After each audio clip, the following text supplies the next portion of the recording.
Tay, bakit nagkakagulo ang mga tao? Nagtatakbuhan sila papunta sa dalampasigan. Hindi ko nga alam kung bakit. Ay, halika nga at tingnan natin kung ano ba yon.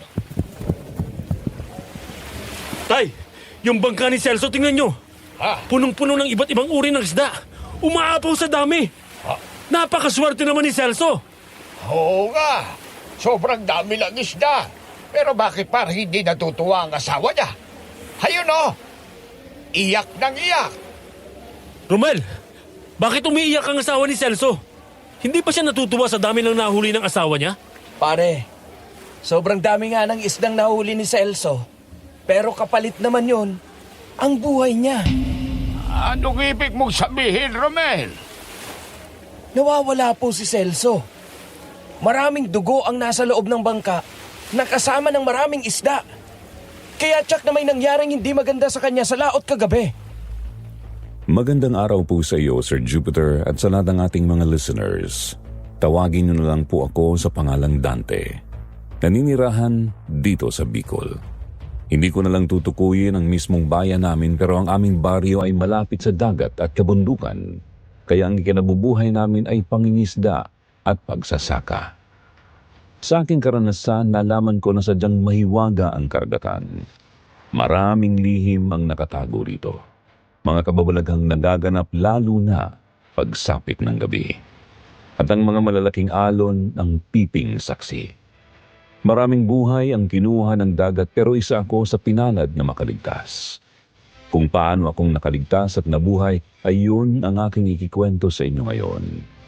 Kaya sa mga listeners ng channel na ito, pakinggan niyo po ang aking kwento at sana samahan niyo ako hanggang dulo.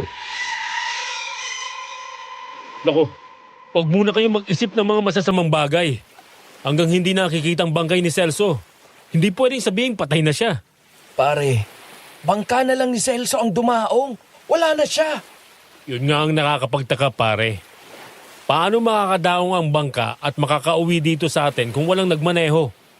Kung wala na si Celso, tsak ang bangka na yan ay kung saan-saan na napadpad.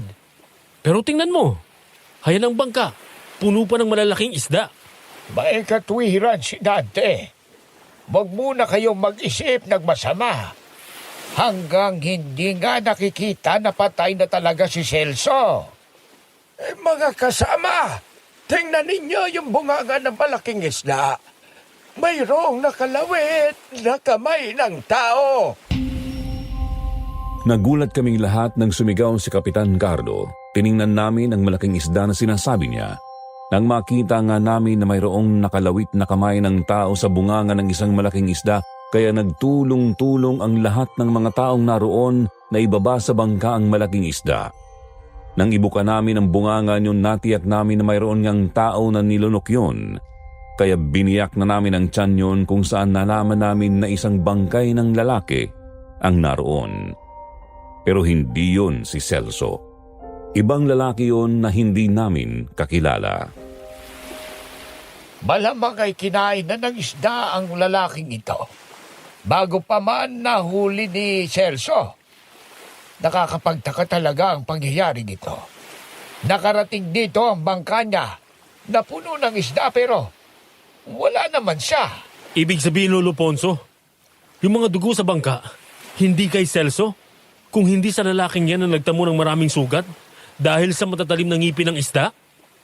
Sana lang ay buhay pa si Celso. Kawawa naman ang asawa niya. Tsaka maliit pang mga anak niya. Mahilig kasi iyang pumalaot na nag-iisa. Kaya hayan ang nangyari. Hindi malaman kung ano talaga ang nangyari sa kanya habang nasa laot siya. Kaya tama lang ang ginawa natin, paring Dante. Palagi tayong magkasama sa pangingisda. Nababantayan natin ang isa't isa. Hindi lang pala pating ang kumakain ng tao. Pati ang mga malalaking isda na kagaya nito. Tagasang kayang lalaking to? Ipapaalam ko sa impilan ng pulisya ang bagay na ito para makuha dito ang bangkay. Baka hinahanap na yan ang mga kamag-anak niya. Di nagtagal, umalis na kami sa dalampasigan. Nang makauwi kami ni Tatay Ponso sa bahay ay kinuha niya mula sa kanyang silid ang pana na ginagamit namin sa paninisid ng isda. Inayos din yun dahil matagal na yung hindi nagagamit. Kinalawang na ang palaso at ang goma naman ay nagkaroon na ng mga lamat. Mapuputol na yun kapag ikinasa. Mula kasi nang makabili kami ng lambat at mga kawil na ginagamit sa panguhuli ng isda, itinabi na namin ang mga pana at antipara. Hindi na rin kami sumisisid sa dagat. Malaking tulong sa amin ang pagkakaroon din ng sariling bangka na ginagamit namin kapag pumapalaot kami sa dagat. Dante, pumunta ka na nga muna sa tindahan ni Aling Crising. Bumili ka nga ng goma para dito sa mga pana natin. Marupok na ang mga goma nito. Hindi na po pwede. Tatay Ponso, bakit naman naisipan niyo pang ayusin ulit ang mga yan? At hindi naman natin nagagamit kasi meron na tayong bangka, lambat at mga kawil. Tsaka meron na tayong matatalim na itak. Kapag nasa ilalim ka ng tubig, magagamit mo ba ng maayos ang itak? Ay hindi ka makakakilos ng mabilis at hindi mo maitataga ng malakas kapag ganoon. Hindi kagaya ng pana na kahit nasa ilalim ka ay magagamit mong panlaban. Tatay, magagamit lang naman yan kung maninisid tayo. Ay sumula ngayon ay kailangan nating magdala ng ganitong armas. Kapag papalaot natin, nakita mo naman ang nangyari doon sa lalaking kinain ng isda, hindi ba? Mabuti na yung nakahanda tayo sa anumang mangyayari sa lao. Sige na nga, Tatay Ponso. Naintindihan ko na. Tama nga kayo. May magagawa pa tayo laban sa malalaking isda sa dagat kung meron tayong hawak na pana. Sige po, bibili na ako ng goma. Ayusin niyo na rin pati ang pana ko. Nang lumabas ako ng bahay, pumunta ako sa tindahan ni Aling Crising. Doon ay naabutan ko si Romel at ang ilang matatandang mangingisda na tagaroon din sa amin. Lahat sila ay bumibili rin ng goma para sa kanilang mga pana. Napatawa ako ng bahagya dahil naisip ko na talagang ang mga matatandang kagaya ni Tatay Ponso ay talagang advance kong mag-isip. Pero nalaman ko na bukod pala sa paghahanda nila sa malalaking isda na maaaring sumalakay sa mga tao, ay mayroon pa pala silang ibang pinaghahandaan. Pare, hindi lang pala si Celso ang nawala kagabi habang maliwanag ang buwan at pumalaot sa dagat. Meron pa palang nawawala na taga-ibang baryo. Saan mo naman nalaman ang balitang yan, pare? Sa mga pulis sa kausap ni Kapitan Cardo, kanina nang kunin nila ang pangkay na lalaking kinain ng isda. Isinabi nila na yung mga lalaking natagpo ang patay na inanod sa dalampasigan ay wasak na ang mga dibdib at wala na ang mga lamang loob. Pati ng mga utak sa ulo ay ubos na. Mawawasak talagang ulo nila kapag nakakagat sila ng malalaking isda. Ang talim kaya ng mga pangil nun kagaya ng pating. Kaya nga kailangan natin mag-ingat mamayang gabi kapag pumalaot na tayo. Gagawin ko na rin ang pana ko para may panlaban tayo sa mabangis na malalaking isda. O sige, magkita tayo mamayang gabi, pare, ha? Maganda ang panahon at hindi maliwanag ang buwan. Kaya tsak na marami tayong mahuhuling isda mamaya. Nang makauwi na ako, tinulungan ko na si Tatay Ponso na ayusin ang mga pana at makalipas lang ang halos isang oras na iayos na namin ang mga pana. Naibalik na iyon sa dati. Ang mga palaso na may sima ay muli kong hinasa para muling magbalik ang dating talim. Para masubukan yun, nagpunta ako sa dagat. Dala ang pana at antipara. Sakay ako ng bangka. Maliwanag pa naman kaya wala akong takot na pumalaot. Hanggang sa makarating ako sa lugar na naglalakihan ng mga bato.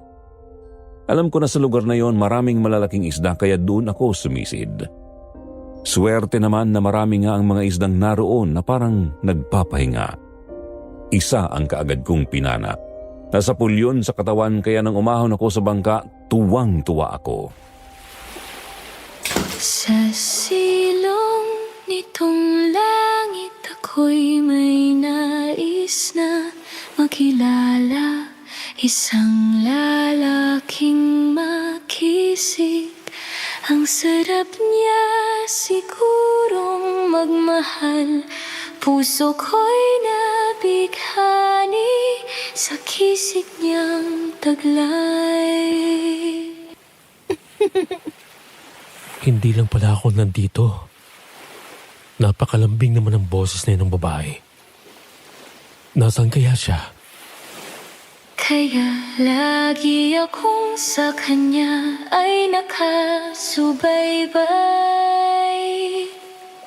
Pero kung damdamin ko'y hindi mapansin, ibubulong ko na lang sa hangin. Sa hampas ng malakas na alon iparating sa kanya ang tibok ng puso kong parang tumatalo.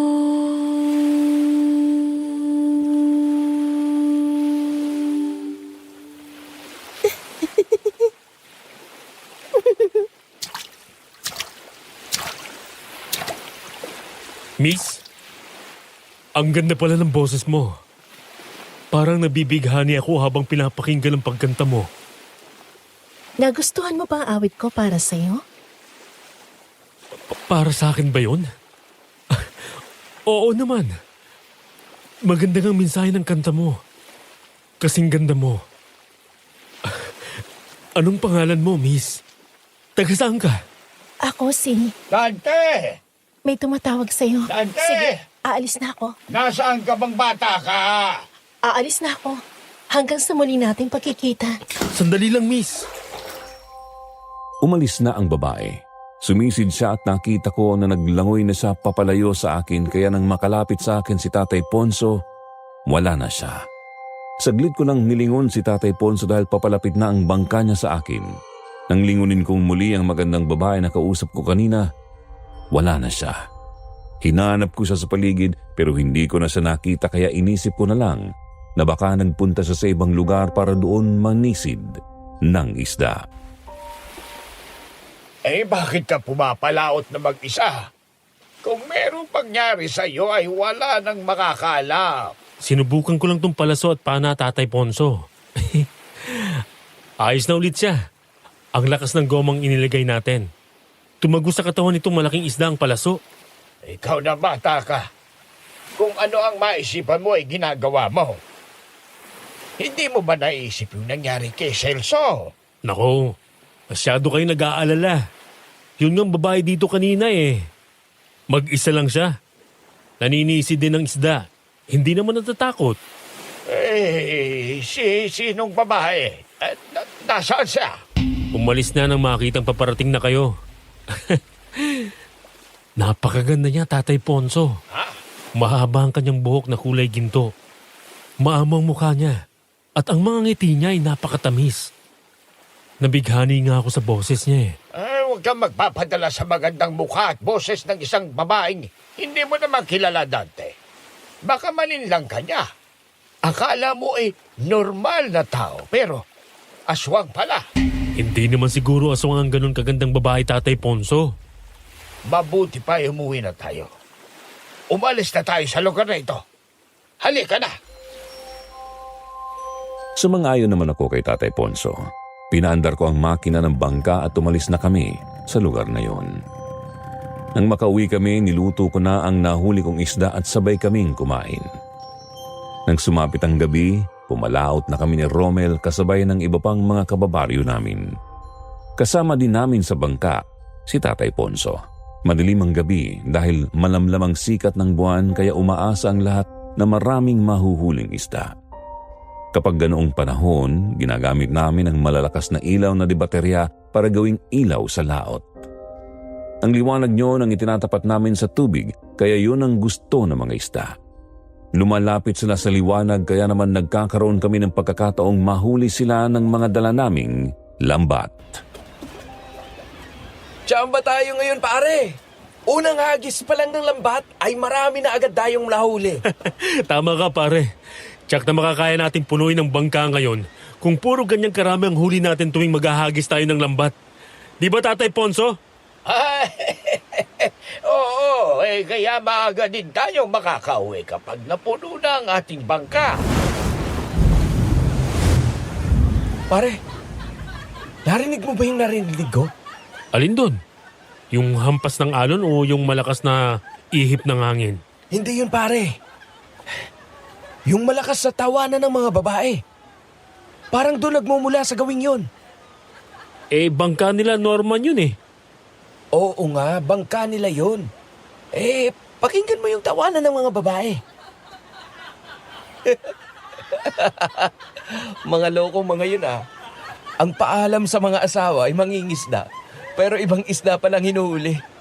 May mga kasama sigurong chicks ang mga yun. Bulabugi natin. Ilapit mo ng kaunti ang bangka natin tapos iilawan ko para mabulabog. Dalihan mo pare. Tigilan nyo yan. Puro kayo kalokohang dalawa. Pabayaan nyo na lang sina Norman. Huwag nyo silang pakialama. Atay Ponso, saglit lang. Hindi kasi ako matatahimik hanggat hindi ko nalalaman kung ano yun eh. Hindi nyo ba naririnig yun? Tawanan ng mga babae, di ba? Halika! Tumalon ka dyan sa bangka at samahan kaming maligo. Ibibigay namin sa iyo ang kaligayahang hinahanap mo. Tutulungan pa namin kayong humuli ng maraming isda. Maliligayahan na kayo. At magkakaroon pa kayo ng maraming huli. Nang itapat namin kina Norman ang malakas na ilaw ay nakita namin na mayroon nga silang kinakausap na magagandang babae na nasa tubig. Dalawa roon ang napakalambing ng tinig na pilit pinapatalon sa tubig, sina Norman at Willie. Narinig ko pa ang mga sinabi nila. Noon ko napansin na parang wala na sa sarili sina Norman at Willie kasi ilang ulit namin silang tinawag pero hindi na nila kami pinapansin. Nang tumalon na sila sa tubig, sumigaw ako. Noon kami napansin ng magagandang babaeng nasa tubig. Namula ang mga mata nila at mumakas sa mukha ang galit nang matanglawan sila ng ilaw. Nakita namin kung paano nila nilunod at pinatay sina Willie at Norman. May tatlo pang mangingisda na nakakita sa atin. Hayaan sila! Hulihin niyo sila at patayin! Tayo na mga kasama. Wasakin natin ang bangka nila at lunurin ang mga hangal na yan. Ito na nga bang sinasabi ko eh. Pag-inabere kasi kayong dalawa. Nagalit tuloy ang mga halimaw na sirena. Patakbuhin nyo nang mabilis ang bangka. Humahabol sila sa atin. Dalihan nyo! Todo mo ng makina ng bangka natin, paring Romel! Kailangan makalayo na tayo rito. Mga halimaw pala mga babaeng yon. Ito na nga Todo ng makina ng bangka. Sobrang bilis na ng takbo natin. Dalihan mo na! Alapit na sila sa atin. Itodo mo ng makina ng bangka na makalis na tayo dito. Papaparis tayo kina Norman at Willie kapag hindi tayo nakatakas sa kanila. Pero mabilis din ang mga halimaw na sirena. Tanto kunin mo ang mga pana at itak. Hindi na tayo makakaiwas. Lahat na magpipilit wasakin ang bangka. Tagpasin mo ang ulo! Nakahanda na ako, Tatay Ponso. Pare Romel, ang pagmamaneho ng bangka ang intindihin mo. Kami ni Tatay Ponso ang bahala sa mga halimaw na to. Sige! Humabulan sila kung kaya nila! Sagad na ang makina ng bangka natin! Lalo pag ang binilisan ni paring Romel ang pagpapatakbo sa bangka pero nakita ko ang mabilis na paglangoy ng mga aswang dagat dahil itinutok ko sa kanila ang malakas na ilaw ng bangka namin. Nakita namin na isa sa mga yun ay mabilis na nakahabol at nakalapit sa bangka pero bago siya makakapit sa bangka ay tinira ko na siya ng pana. Tinamaan sa mata ang aswang dagat. Tumagos sa kanyang ulo ang palaso na may sima. Nakita ko kung paano siya magkikisay sa ibabaw ng tubig kaya lalong nagalit ang mga kasama niya. Ipinagpatuloy nila ang paghabol sa amin. Isa pang aswang dagat ang pinana ni Tatay Ponso sa pulding sa leeg. Nang makita ko na isa sa mga aswang dagat ang nakahawak sa katig ng aming bangka, kaagad kong tinaga. Nasugatan ko sa Tatay Ponso, pero hindi ko naputol ang kamay niya. Para akong tumaga sa goma. Kung gano'n, mula sa leeg hanggang ulo ang mahinang parte ng katawan nila. Paano lang ang mga gamit natin sa ganitong sitwasyon? Ang Ponso! Parang Dante! May mga aswang dagat na nauna sa atin! Ayun na sila sa unahan! Anong gagawin ko? Umiwas ka, Romel! Mawawasak ang bangka natin kapag sinagasaan mo sila! Tignan mo! Gumagawa sila ng malaking alon! Napakalaking alon yan, paring Romel! Kapigin mo! Kapigin mo para ng bangka para dalhin mo! Hindi ka! Mga kabig pa ka na ng pamilya! Humapit kayo! Sasalpukin tayo ng malaking ala! Bago pa kami makaiwas, sinalpok na ng malaking alon ng aming bangka, kaya nawasak yun at tumaob. Nang bumagsak kami sa tubig, nakita kong dumating ang mga malalaking isda. Kaagad na nilulok ng isa si Tatay Ponso. Nang lingunin ko naman si paring Romel, isang malaking isda rin ang kaagad na nakalapit sa kanya at nilunok siya. Tapos ay sumisid na yun pailalim.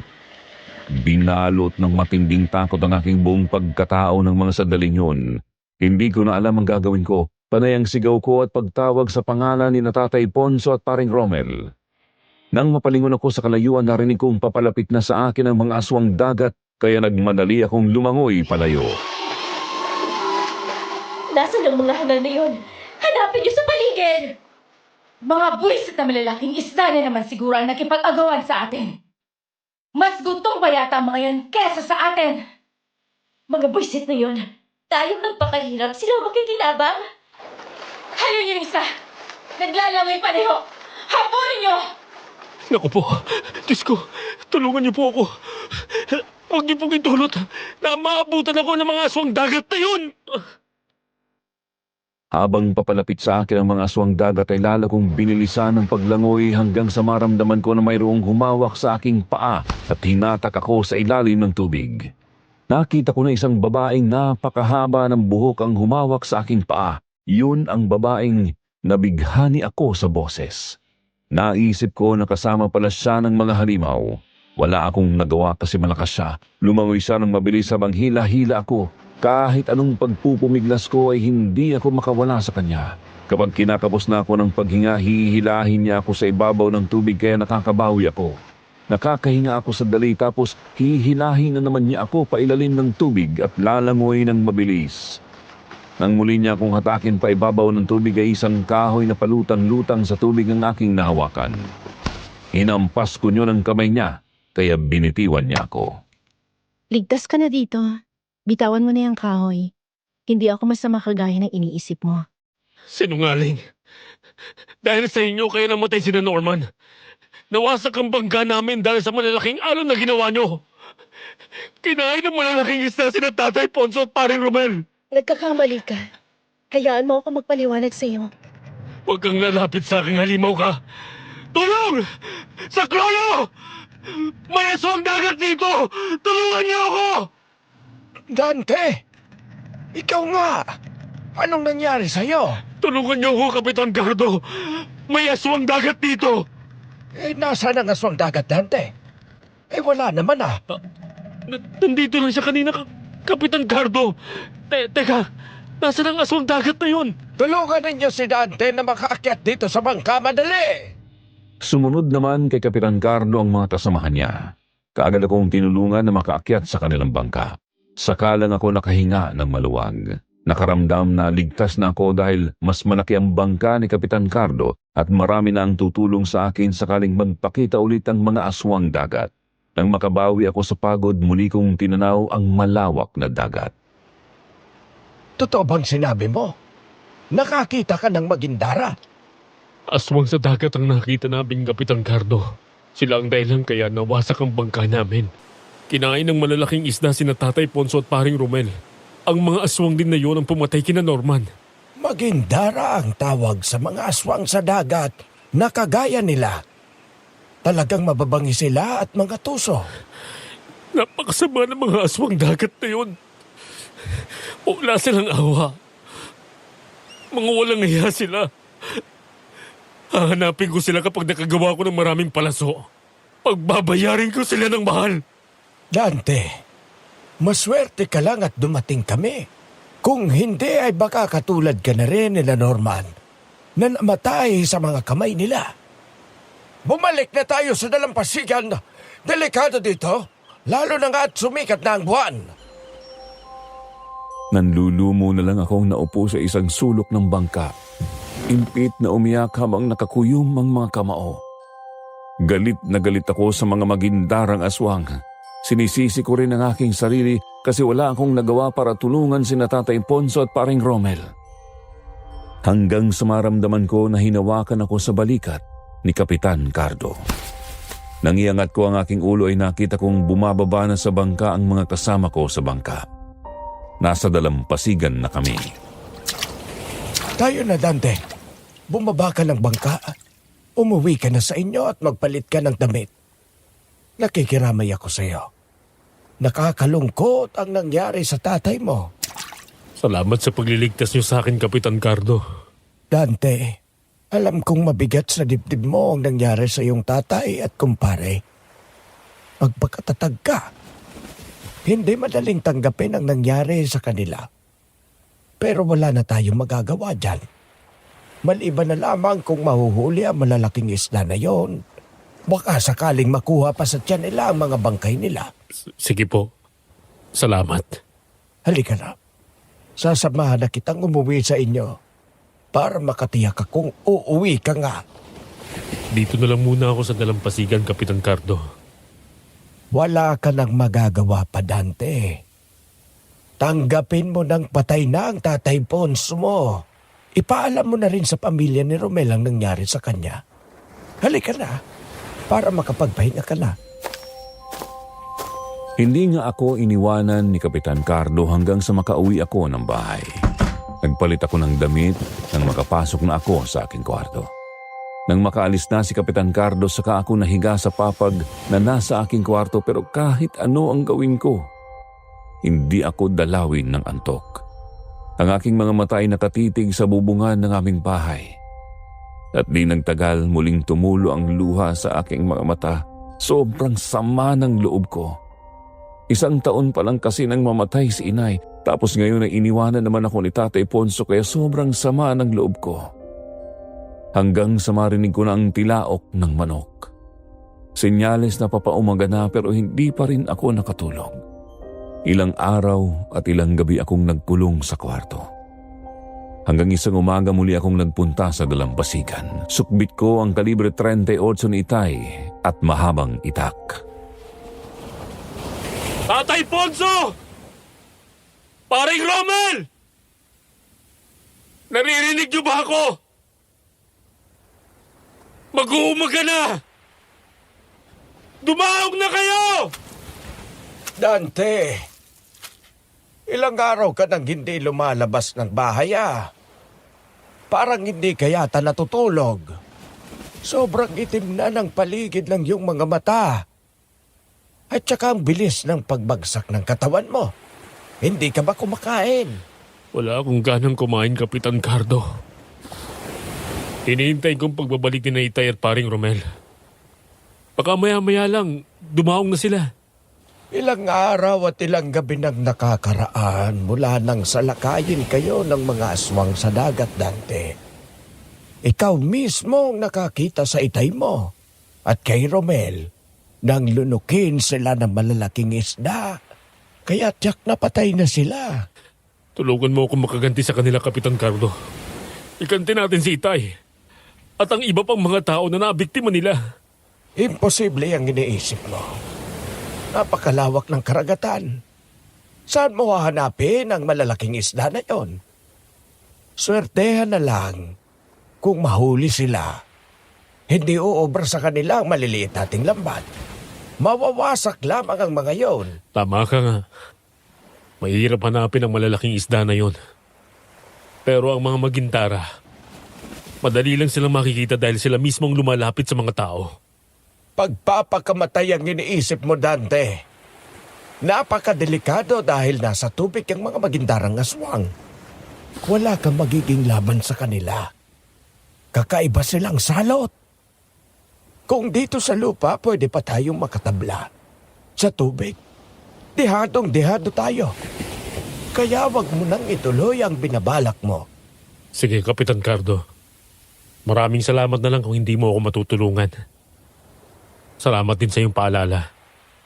Pero kahit mamatay ako, ay hahanapin ko mga magindara na yon. At papatayin ko sila.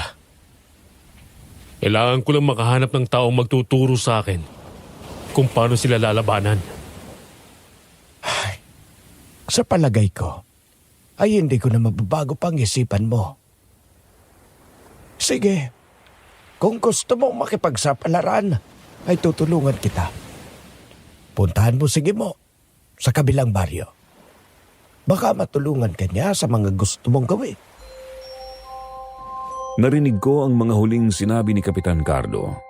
Kaya nang umalis na siya ay naglakad-lakad ako sa dalampasigan. Hanggang sa makarating ako sa bahagi ng dalampasigan na maraming malalaking bato. Naupo ako doon habang tinatanaw ko ang malawak na karagatan. Yun na rin ang simula ng sunod-sunod na pagtilaok ng manok na sinyales ng pagsikat ng araw. Di nagtagal ay napakislot ako sa aking kinauupuan nang maramdaman ko na parabang hindi lang ako ang naroon. Di nagtagal nakarinig ako ng boses ng isang babaeng kumakanta. Sa ganda ng boses niya nabighani ako. Parang idinuduyan ako ng malambing niyang tinig. Kaya hinanap ko kung sino ang may-ari ng boses na yon hanggang sa makita ko nga ang isang babaeng nakalubog sa tubig sa tabi ng batuhan. Siya ang kumakanta. Matapos ay tumingin siya sa akin. Nagustuhan mo bang ginawa kong kanta para sa'yo? Oo. Napakaganda ng kanta mo. Napakalambing ng boses mo. Anong pangalan mo? Ako si Carissa. Halika, lumapit ka sa akin. Samahan mo akong magtampisaw sa mainit na tubig ng karagatan. Parang ngayon lang kita nakita dito ah. Tagasan ka ba? Taga-kabilang baryo ako. Katatapos ko lang manisid sa dagat. Pauwi na ako nang mapansin ko na nandito ka at nag-iisa, kaya pumunta ako rito. Lumapit ka na kasi dito para makapag-usap na tayo ng maayos. Nandyan ka sa taas ng bato tapos nandito ako sa tubig. Sige, nandiyan na ako. Lalapit na ako sa'yo. Nang papalapit na ako sa kanya, isang malaking bato ang natapakan ko. Dumulas ako kaya ang bato ay gumulong papunta sa babaeng maganda. Nang malapit na sa kanya ang bato ay nakita kong may mahabang buntot ng isda ang umangat sa tubig at sinalo ang malaking bato. Itinapon sa malayo. Natigilan ako nang makita yon. Binalot ng kaba ang aking dibdib. Nanlalaki ang mga mata ko ng titigan ng babae. Tumayo siya sa ibabaw ng tubig. Ang kalahating katawan niya ay sa isda. Isa siyang sirena.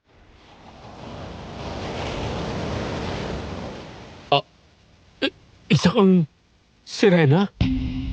Tama ka nga, isa akong magandang sirena. Maswerte ka dahil bihira akong magpakita sa mga tao. Anong kailangan mo sa akin? Bakit nagpakita ka? Hindi ba't ayaw niyong may nakakakita sa inyo? Gusto kitang tulungang umasenso sa buhay. Lahat ng yaman ng dagat ay ibibigay ko sa iyo. At matutupad lamang yun kung mapapasaya iyo ang peras na ito. Kaya halika, lumapit ka sa akin at kunin mo ang peras na to. Salamat. Pero hindi ko na yung kailangan sa ngayon. Hindi ko gustong umasenso. Ang gusto ko ay makaganti sa mga aswang sa dagat na pumatay sa aking ama't kumpare. Ang mga magindara ba ang sinasabi mo? Oo, sila na. Dahil sa kanila kaya nawasak ang aming bangka at kinain ng malalaking isda ang aking ama at kumpare. Pero meron din naman kayong nasugatan sa kanila, di ba? Yun yung magindara na pinana mo. Tinamaan sa mata at nalagos sa kanyang ulo ay namatay eh. Bakit alam mo mga bagay na yan? Naroon ka ba ng gabing yun? Dahil kapatid ko ang namatay ng magindara. Sayang nga lang at naunahan kami ng malalaking isda.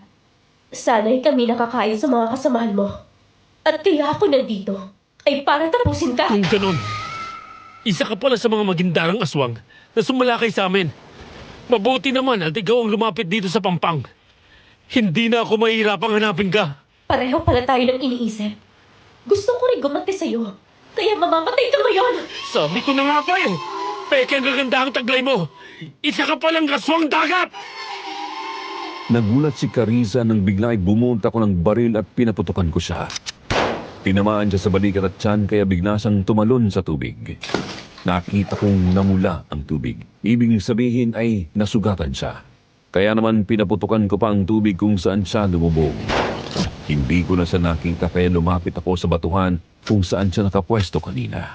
Kaagad ko siyang hinanap sa paligid niyon. Hindi ko na siya nakita. Nang tumingin ako sa kanang direksyon, nagulat ako ng dalawang malalaking bato ang sumalubong sa akin. Isa ang tumama sa aking dibdib at ang isa ang padaplis na tumama sa aking noo.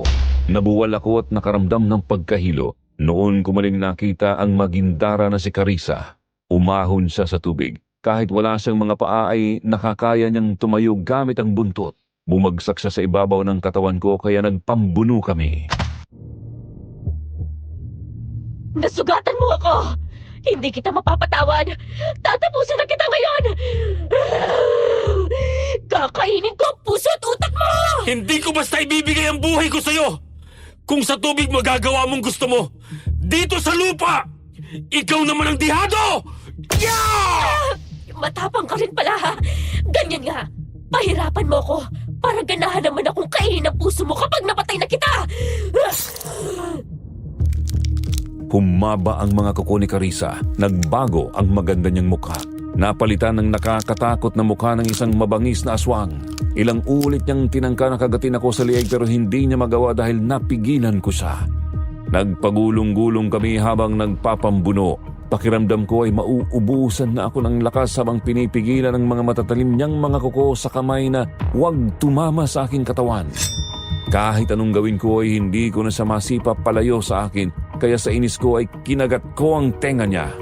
Bumaong doon ang matalim kong ngipin. Hindi ko sa binitiwan lalo na nga at naramdaman kong nasasaktan siya.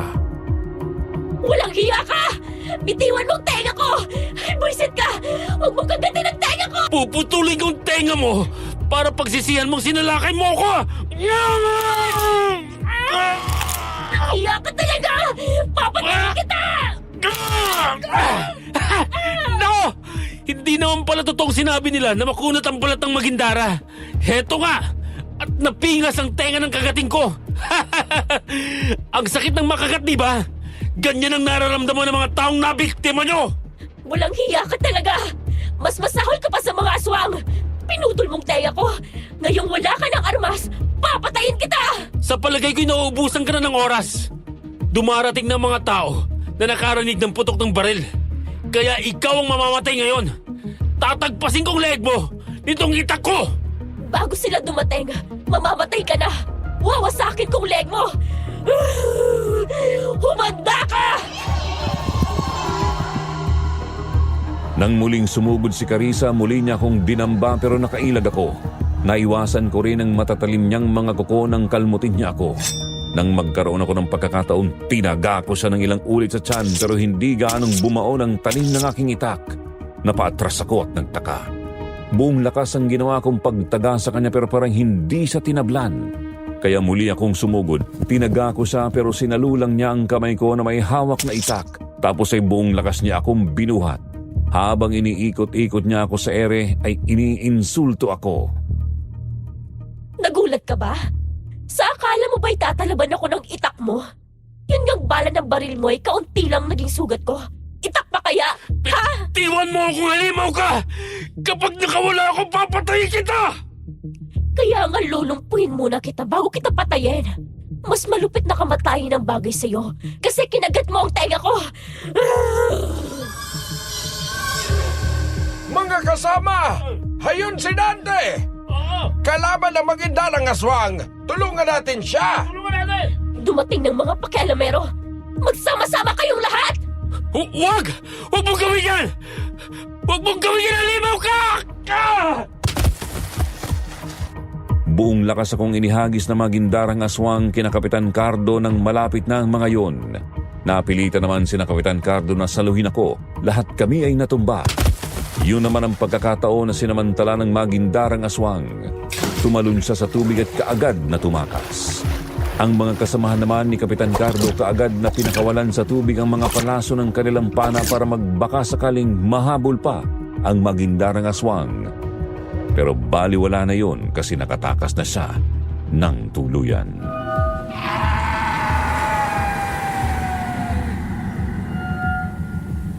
Muntik ka na naman, Dante. Mabuti na lang at narinig namin ang malakas na putok ng baril mo. Ay, kung hindi kami dumating, baka patay ka na. Kailangan mo nang mag-ingat sa susunod. Kapitan Cardo, meron akong natuklasan. Malakas ang magindara at makunat ang balat niya sa katawan. Pero mahinang bandang leeg niya hanggang ulo. Tamang sinabi ni tatay noong unang pagkakataong nakaharap namin sila. Eto ang katunayan. Ang napingas niyang tenga. Kinagat ko lang yan. Kung ganon, dapat pala ay sa ulo siya patatamaan para tablan siya at mamatay. Tama ka, Kapitan Cardo.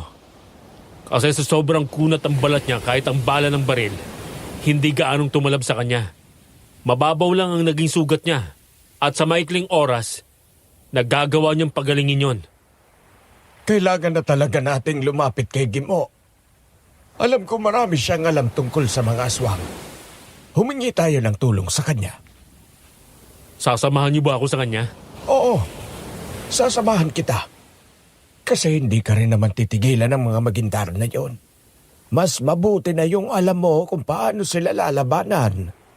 Kapag may atraso ka sa kanila, hindi sila titigil hanggang hindi nakakaganti. Ako kasi ang nakapana sa isa nilang kasama na tinamaan sa mata na naging dahilan ng kamatayan niya. Kaya gusto kong patayin ng karisa na yon. Hindi na rin kasi tayo makapaghanap buhay ng maayos mula nang mambiktima ang mga magindara.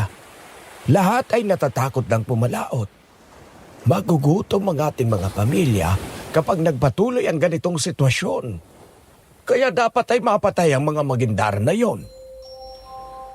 Nang sumunod na mga araw, nagpunta kami ni Kapitan Cardo sa kabilang baryo para kausapin si Gimo na isang manunugis ng aswang. Nang makaharap ko si Gimo, nalaman ko na dati pala siyang sakristan ng isang pari. Palaging kasama sa ginagawa niyong panggagamot at pagtugi sa mga aswang at mangkukulam. Noon ko rin nalaman na kapag binditado ang mga armas na gagamitin laban sa kahit anong klaseng aswang, ay tiyak na mamamatay ang mga yun kapag tinamaan. Magindara nga ang tawag sa aswang sa dagat. Alam nyo ba na sa lahat ng mga aswang ay sila ang kakaiba? Dahil karamihan sa mga aswang ay takot sa asin. Pero ang mga magindara, ang dagat ang tahanan nila. Bukod doon, ay iba-iba rin ang pag-iibang anyo ng mga aswang na yan. Ibig bang sabihin, ay pangkaraniwang magindara lang ang nakalaban ko? Oo, dahil ang mas malalakas at mababangis na magindara ay parang mga pugita na mayroong 8 galamay. Sila iyong mga pinuno. At ang isa pang katangian ng mga yan, pwede silang lumaban sa tubig o sa lupa. Malalakas sila kahit wala sa tubig, lalo na kapag kabilugan ng buwan. Kaya pala yung nakalaban mo, Dante, kahit mukhang sirena ang katawan ay nagagawa niyang makatayo sa lupa. Nabuhat ka pa nga at naihagi sa amin. Tama ka, Kapitan Cardo. Bukod dun, talagang makunat ang balat nila.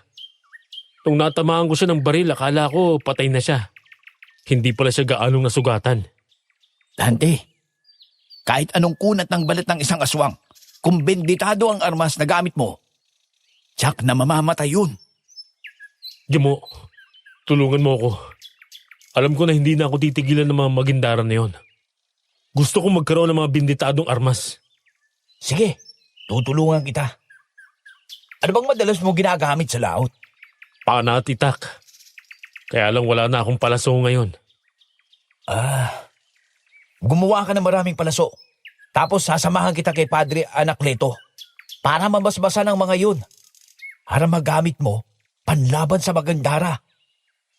Sige, magpapagawa din ako sa aking mga tauhan para matulungan din namin si Dante. Kasi sa totoo lang ay talagang napiperwisyo na rin kami ng mga magandara na yon. Hindi na kami makapunta sa laot kapag gabi sa takot na masalubong sila.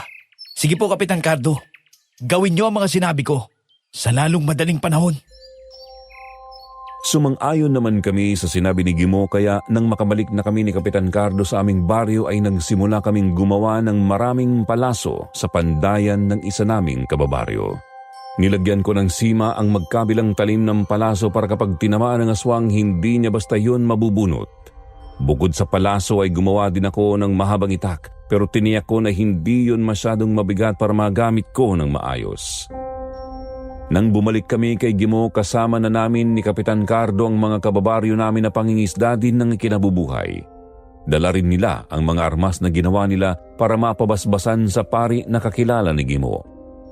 At matapos ngang mabasbasan yun, lumabas na kami ng simbahan. Ngayong meron na tayong panlaban sa kanila. Pwede na natin silang harapin kahit saang lugar. Huwag ka masyado maging mapusok, Dante. Huwag mong kalilimutan na ang mga Magindara ay nasa karagatan. Nakakalamang pa rin sila dahil nakakain nilang huminga sa ilalim ng tubig. Hindi katulad natin. Tama, sige mo. Kahit may hawak tayo ng mga ganitong armas ay kailangan pa rin nating mag-ingat.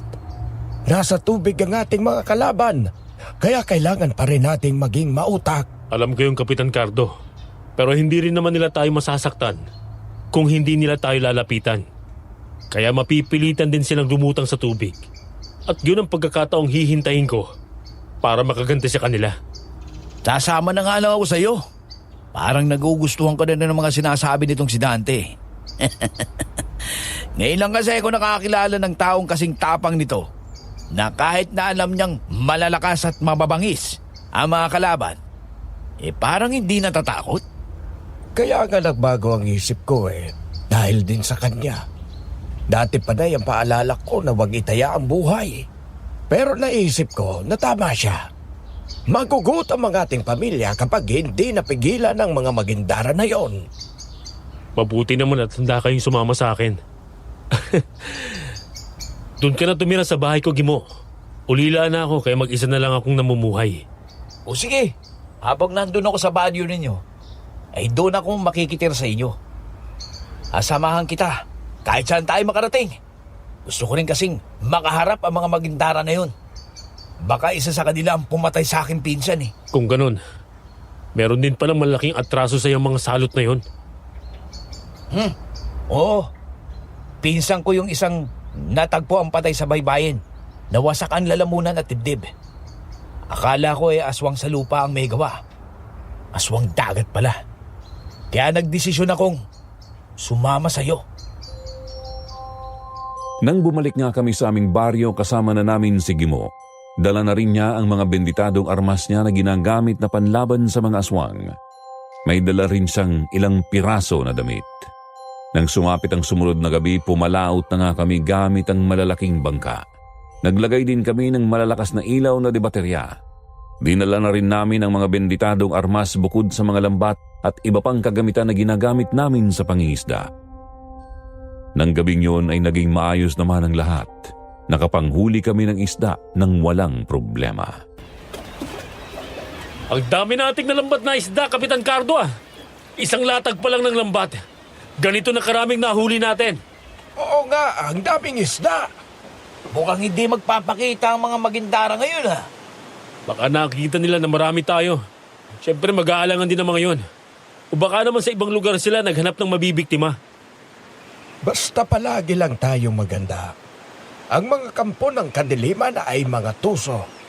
Para silang mga magnanakaw na patraidor kung sumalakay. Magsisisi sila kapag ngayon sila nagpakita sa atin, Kapitan Cardo. Kasi matitikman nilang lupit ng ating mga armas. Basta, ang ulo nilang palagi natin patatamaan. Tsak ang kamatayan nila. Maya-maya lang naramdaman namin ang malakas at malamig na ihip ng hangin. Hindi sinasadyang mapatingin ako sa di kalayuan. Parang mayroon akong naaninag na nakaupo sa malaking kahoy na palutang-lutang sa tubig. Kaagad akong lumapit sa malaking ilaw at ipinihit ko yon sa direksyon kung saan nakita ko ang nakalutang na kahoy. May nakaupo nga doon, isang babae na mahabang buhok. Bigla siyang lumubog sa tubig ng masinagan ng ilaw, kaya muli ko siyang hinanap sa paligid tapos ay pinihit kong muli ang ilaw sa ibang direksyon. Napansin ni Gimo ang ginagawa ko. May problema ba, Dante? Kanina kasi, meron akong naaninag na nakaupo sa ibabaw ng malaking kahoy na yon. Napalutang-lutang sa tubig. Isang babaeng mahabang buhok pero nang ilawan ko'y nawala. Sumisid sa tubig. Sigurado ka ba, Dante? Sirena ba ang nakita mo? Di kaya isa siya sa mga Magindara? Baka mahulog tayo sa patibong nila. Yun nga din ang iniisip ko, Kapitan Cardo Kaya kaagad kong pinihit ang ilaw para tanglawan siya. Kaya lang hindi ko na siya nakita. Pero Subukan lang nila magpakita ngayon. Magkakasubukan kami ngayon. Sige na magkakasama. Iangat ninyo na ang ikalawang lambat natin. Parang marami na ding laman yan. Hirap nang humatak ang ating bangka. Naku po, ang dami na naman ng huli ng lambat natin, oh. Para bang isda na mismo ang lumalapit sa ating lambat. Madaling napupuno ang ating bangka kapag ganito. Mabuti yan para makauwi tayo ng maaga. Ay, sige na. Iangat nyo na ang lambat. At nang makuha na natin ang malalaking isda na nahuli natin. Ilang hagis pa nga ng lambat ang ginawa namin at napuno na ng malalaking isda ang aming bangka, kaya ipinasya na namin na umuwi. Nang ipihit na ni Kapitan Cardo ang bangka pabalik sa dalampasigan, muli kong tinanaw ang malaking kahoy na palutang-lutang. Medyo malayo na yun sa amin pero muli kong natanaw na naroon na naman ang babaeng nakaupo roon. Nakita kong nakatanaw lang siya sa amin. Itinaas pa niya ang isa niyang kamay na parang kumakaway sa akin kasi alam niyang nakatingin ako sa kanya. Kaya kahit nakarating na kami sa dalampasigan, hindi pa rin maalis sa isip ko ang nilalang na yun na nakaupo sa ibabaw ng kahoy. Sige na. Ibaba ninyo na ang mga nahuli nating isda. At dalhin nyo na doon sa nakaparadang truck na yon. Mga biyahero yon na namimili ng isda. Sige, tayo na Dante. Tulungan mo akong buhatin tong malaking palanggana ng tulingan, oh. Oo, tayo na. Kanina ko pa napapansin na parang wala ka na naman sa sarili mo, Dante. May problema ka ba? Wala naman, Kapitan Cardo. Ayos lang ako. Natutulala itong si Dante. Hindi pa rin makakalimutan yung malaking kahoy na malutang-lutang kanina. May nakaupo daw doon na babae. Pero hindi naman sigurado kung ano yun. Kung sirena ba o aswang dagat. Tama ka, pare. Yun nga ang iniisip ko eh. Kasi nung paalis na tayo sa lugar na yon, ay napansin ko na naandun ulit siya. Kumaway siya sa akin. Nag-iisip tuloy ako kung anong klase ang babaeng yun. Huwag kayong magtitiwala sa mga mapanlinlang na nilalang sa karagatan, lalo na kapag gabi. Karamihan sa mga magindara ay mapagkunwaring mabait hanggang sa mapaniwala ka nila. Tapos ay bigla silang sasalakay. Kaya nga palagi naman akong nakahanda, Kapitan Cardo. Hindi ako magtitiwala sa kanila. Gusto ko nga na patayin silang lahat. Matapos naming mahakot ang mga isda sa truck na nasa kalsada, tinimbang na yon ng mga biyahero at binayaran na. Malaki rin ang naging partihan namin ang pagkakataong yon kaya tuwang-tuwa kami lahat. Kaya nang sumunod na gabi na pumalaot kami, tuwang-tuwa kami dahil umaasa kami na muling makakahuli ng mas marami at mas malalaking isda. Pero kabaligtaran ang nangyari ngayon kaysa noong nakaraang gabi. Nakailang hagis na kami ng lambat ay pangilan-ngilang isda lang ang nahuhuli namin. Parang nag-alisan na ang mga isda sa gawing yun ng karagatan. Bakit wala na naman tayong nahuli na isda? Ay noong nakaraang gabi lang ay maraming isda dito ah. Oo nga, Kapitan Cardo. Nakakapagtaka nga ang nangyayari ngayon. Parang wala nang isda sa lugar na to. Tsaka, masyadong tahimik ang alon ngayon dito. Nakakapagtaka dahil may bahagi pala ng dagat na tahimik. Pati ang simoy ng hangin ay mainit. Hindi ko gusto ang sobrang katahimikan ng paligid ngayon. Anong ibig mong sabihin, Gimo? Marami na akong karanasan, Kapitan Cardo. Kapag nagduda ako, siguradong mayroong hindi magandang mangyayari. Delikado tayo sa lugar na ito. Hindi nga nagkamali si Gimo sa kanyang hinala dahil maya-maya lang ay nakarinig kami ng mga boses ng babae na nagkakatuwaan. Kasunod ng malambing na awitan na kapag narinig ng sinuman ay tiyak na maaakit. Parang mawawala sa sarili dahil parang may hipnotismo ang mga boses na yon. Natigilan kaming lahat. Hinahanap namin kung nasaan ang mga babaeng yon. Alam na namin na magindara ang mga yon kaya alam na namin ang aming gagawin. Veteranong manunugis ng aswang si Gimo kaya bago pa lang kami pumalaot ay itinuro na niya sa amin ang aming gagawin sakaling makaharap na nga ang mga salot na aswang sa dagat. Di nagtagal ay isa-isang lumutang mula sa ilalim ng tubig ang mga magagandang babae na mayroong mahahabang buhok. Nagustuhan niyo ba ang matamis naming mga tinik? Sumama kayong lahat sa amin para mapasa inyo ang kasiyahang hinahanap niyo. Hayaan ang aking mga tauhan. Abutin niyo ang kanilang mga kamay at lumusong kayo sa tubig. Mga hangal lang susunod sa gusto mong mangyari. Alam naman namin ang gagawin niyo sakaling mahilan niyo kami sa ilalim ng tubig. Papatayin niyo lang kami, di ba? Kaya uunahan na namin kayo. Tama si Dante. Kaya tikman nyo ang aming mga palaso! Ina! Hindi sila tinabla na mapang-akit nating mga boses. Napatay nila ang dalawa sa ating mga tauhan. Maaari nyo na mahipnotismo ang taong makakarinig sa boses nyo. Pero hindi kami yon. Dahil may inilagay kami mga bulak sa aming mga tenga. Kaya hindi yon tatalam sa amin. Mamamatay kayong lahat! Mga salak! Hindi inaasahan ng mga magindarang mga sumunod naming aksyon. 3 pa sa kanila ang napana namin na tinamaan sa mukha at sa lieg. Ang tinamaan sa dibdib ay namatay din kaya naman ang karamihan sa kanila ay muling lumubog sa tubig. Kaya naging alerto na kami. Lahat ay pumwesto sa magkabilang sulok ng bangka. Nagulat kaming lahat nang bigla ay tumagilid ang aming bangka. Paano nga ay may mga malalaking isda na may mahahaba at matutulis na nguso ang bumangga doon. Paulit-ulit nilang pinatamang kanilang mga nguso sa dingding ng bangka. Dahilan para unti-unting magkaroon ng butas ang dingding ng bangka. Buknoy! Patakbuhin mo na ng mabilis ang bangka. Umalis na tayo dito bago patuloy ang lumubog ang bangka natin. Hayaan na naman ang mga bagindara! Humanda kayong lahat! Hindi kayo makakatakas! Mamamatay kayong lahat! Nagkita tayong muli pangit na aswang! Kung hindi kita napatay noon, ngayon ay mamamatay ka na! Ikaw ang mamamatay ngayon, hangal ka! Dahil kasama ko na ang aking inay. Siya ang pinakamalakas sa aming lahat! Oh, naku po!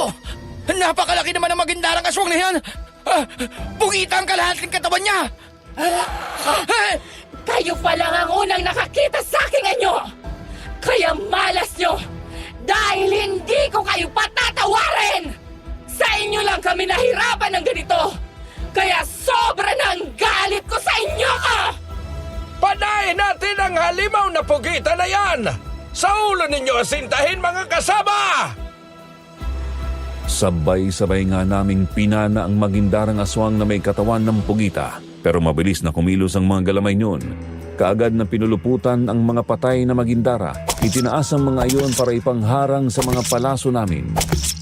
Sa mga iyon tumama ang mga palaso, tapos ay buong lakas niyang ibinalibag sa aming bangka ang mga bangkay ng mga magindara.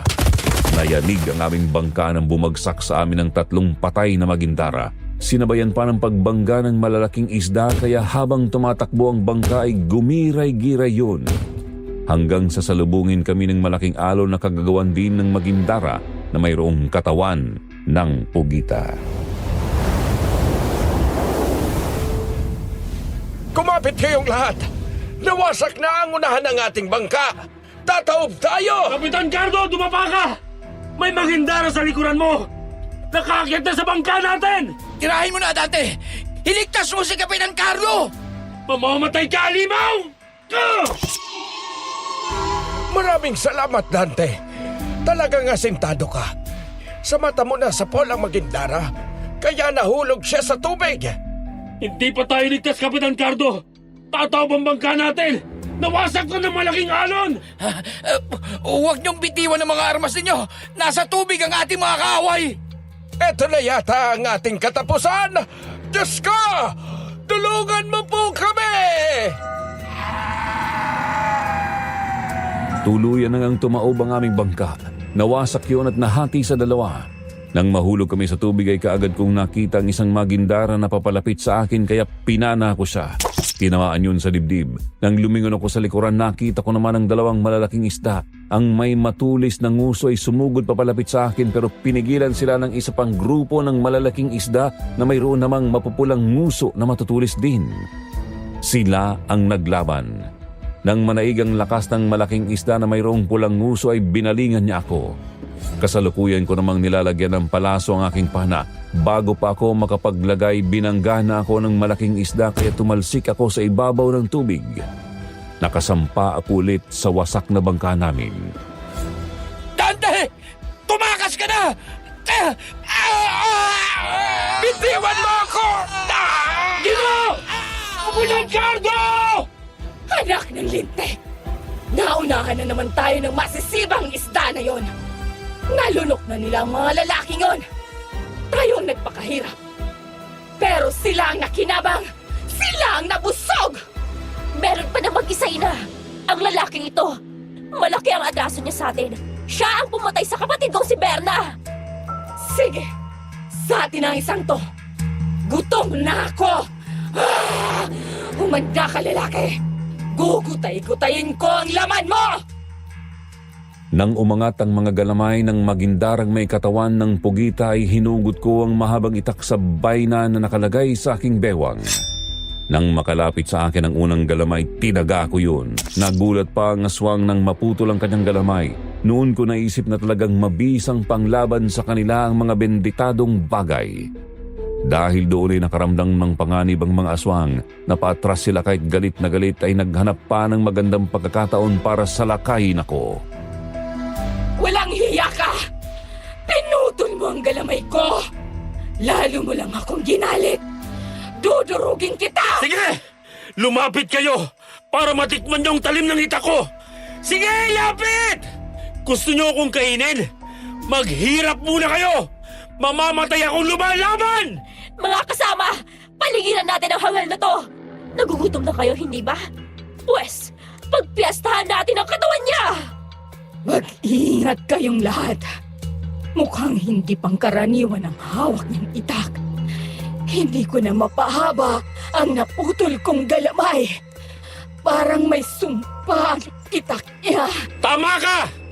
May sumpa nga ito para sa mga katulad yung kampo ng kadiliman! Hindi naggagaling ang sugat mo hanggang sa mamatay ka na! Hangal na lalaki! Patayin niyo siya! Sabay-sabay nga na sumampa sa lugar na kinalalagyan ko ang mga magindara. Pinaligiran nila ako kaya naman bawat lumapit sa akin ay tinataga ko pero hindi ko sila matamaan dahil maliksi na ang mga kilos nila. Isa sa mga magindara ang umiktad sa ere. Humampas sa mukha ko ang buntot niya. Sa lakas niyo ay paluhod akong bumagsak. Hanggang sa maramdaman kong binangga ng isda na may pulang nguso ang wasak na bangka na kinalalagyan ko.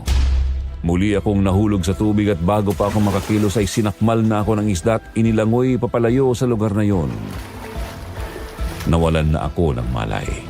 Nang ako ay magising, nasa ibabaw na ako ng malalaking bato sa dalampasigan. Muli ay nakita ko ng harapan ang babaeng may ginintuang buhok.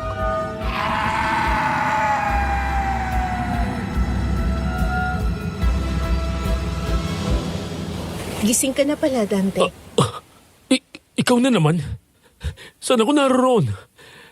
Sino ka bang talaga? Ako si Milagros. Nandito ka sa baybayin ng isla namin. Dito ka dinala ng alaga kong isda. Inutusan ko kasi siya na bantayan ka kasi delikado ang buhay mo. Alagang isda? Ibig sabihin isa kang magindara? Kayo ang sumalakay sa amin. Ang mga alaga mong kumain sa aking mga kasamahan. Huwag kang lalapit sa akin. Hahampasin kita nitong kahoy na hawak ko. Sandali lang, Dante. Huwag kang magalit sa akin.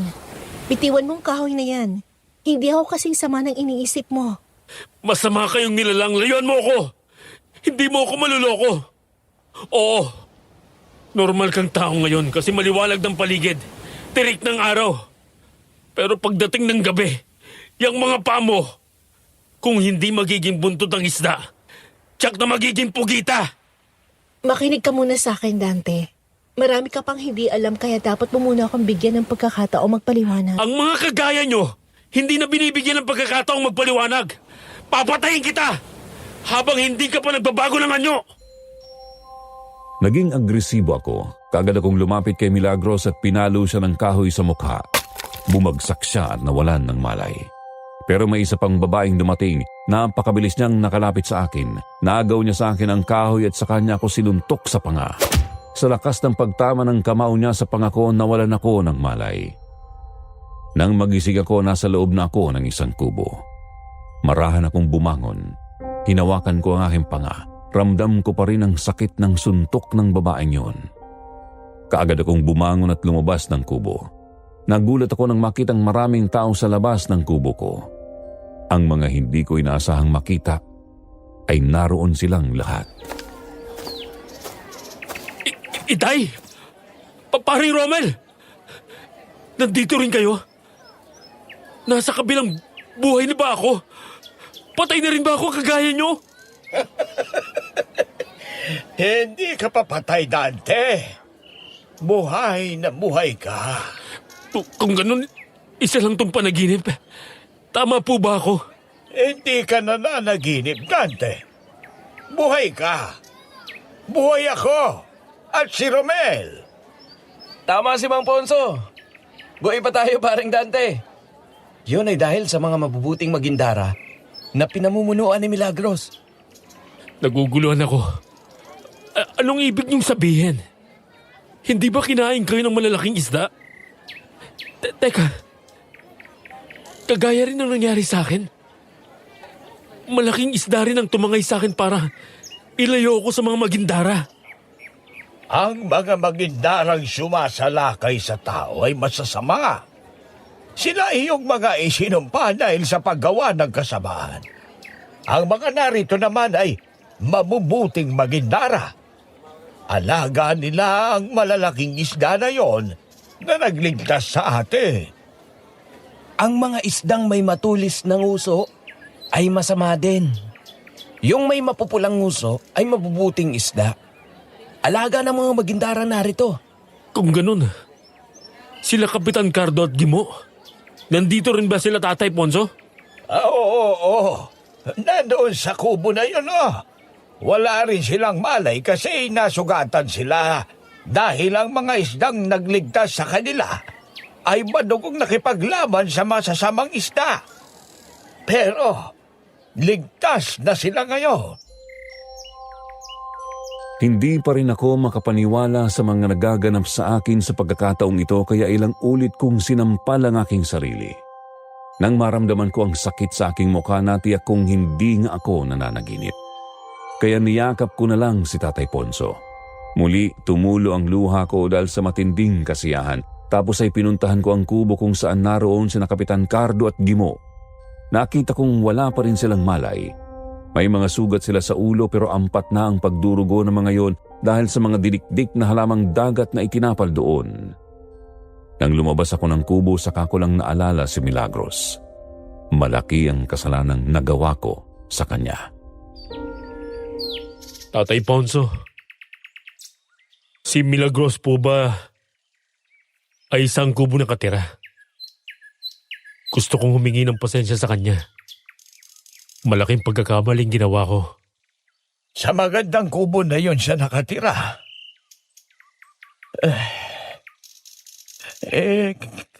Kaya lang wala na siya yan. Bakit po? Nasaan na siya? Ayon sa mga magindarang nakausap ko patay na daw si Milagros. Kaya dinala na nila sa ilalim ng dagat. Doon sa kabaong nangyari sa bato. Para doon ihimlay ang katawan niya. Si Milagros patay na? Ibig sabihin na puruhan siya ng ginawa kong pagpalo sa mukha niya? Mahina ang ulong bahagi ng katawan ng magindara. Kaya siya nagkaganoon ay dahil sa lakas ng palo mo sa kanya. Kasi, akala ko kasi sasaktan niya ako. Talaga bang patay na siya? Oo, pare. Yun ang nadinig ko. Pero bago daw tuluyang mawala si Milagros, inuutos sa mga tauhan na alagaan ka at huwag sasaktan. Kasi hindi mo naman alam ang katotohanan. Hindi ko talaga yun sinasadya, pare. Hindi ko naman kasi alam na Mabubuti pala sila. Nanaig sa akin ang galit lalo na nang malaman ko na alaga nila ang mga isdang yun. Saan ba siya dinala? Gusto ko siyang makita. Huwag kang mapangahas, Dante. Hindi natin teritoryo ito. Huwag mong gisingin ang natutulog na galit ng mga magindarang narito. Mababait sila pero pinuno nila ang nasaktan at nawala nang dahil sa iyo. Hindi ko pinakinggan ang sinabi ni Itay. Lumapit ako sa mga matatandang magindara na naroon. Tinanong ko kung nasaan si Milagros, kung saan nila dinala. Noong una ayaw nilang sabihin kung nasaan siya pero nakokonsensya talaga ako sa aking ginawa kaya umiyak ako sa harapan nila. Naunawaan naman nila ako kaya itinuro sa akin kung nasaan si Milagros. Isinama nila ako sa isang yungib na sakop ng isla. Nakalubog sa dagat yun kaya sumisid kami at sa kabaong nayari sa bato, doon nakahiga si Milagros. Marahan akong lumapit sa kanya. Hinawakan ko ang kanyang kamay habang pinagmamasdan ang maamo niyang mukha. Nakaramdam ako ng sobrang kirot sa aking dibdib. Patawarin mo ako, Milagros. Sa kabila ng kabutihan mo sa amin, ay ito pang iginanti ko sa iyo. Iniligtas mo ang mga mahal ko sa buhay. Iniligtas din ako ng alaga mo. Pasensya ka na kung naging marasa ko sa iyo. Patawad. Dante, nakita mo ba sa ilalim ng tubig ang himlayan ni Milagros? Opo, Itay.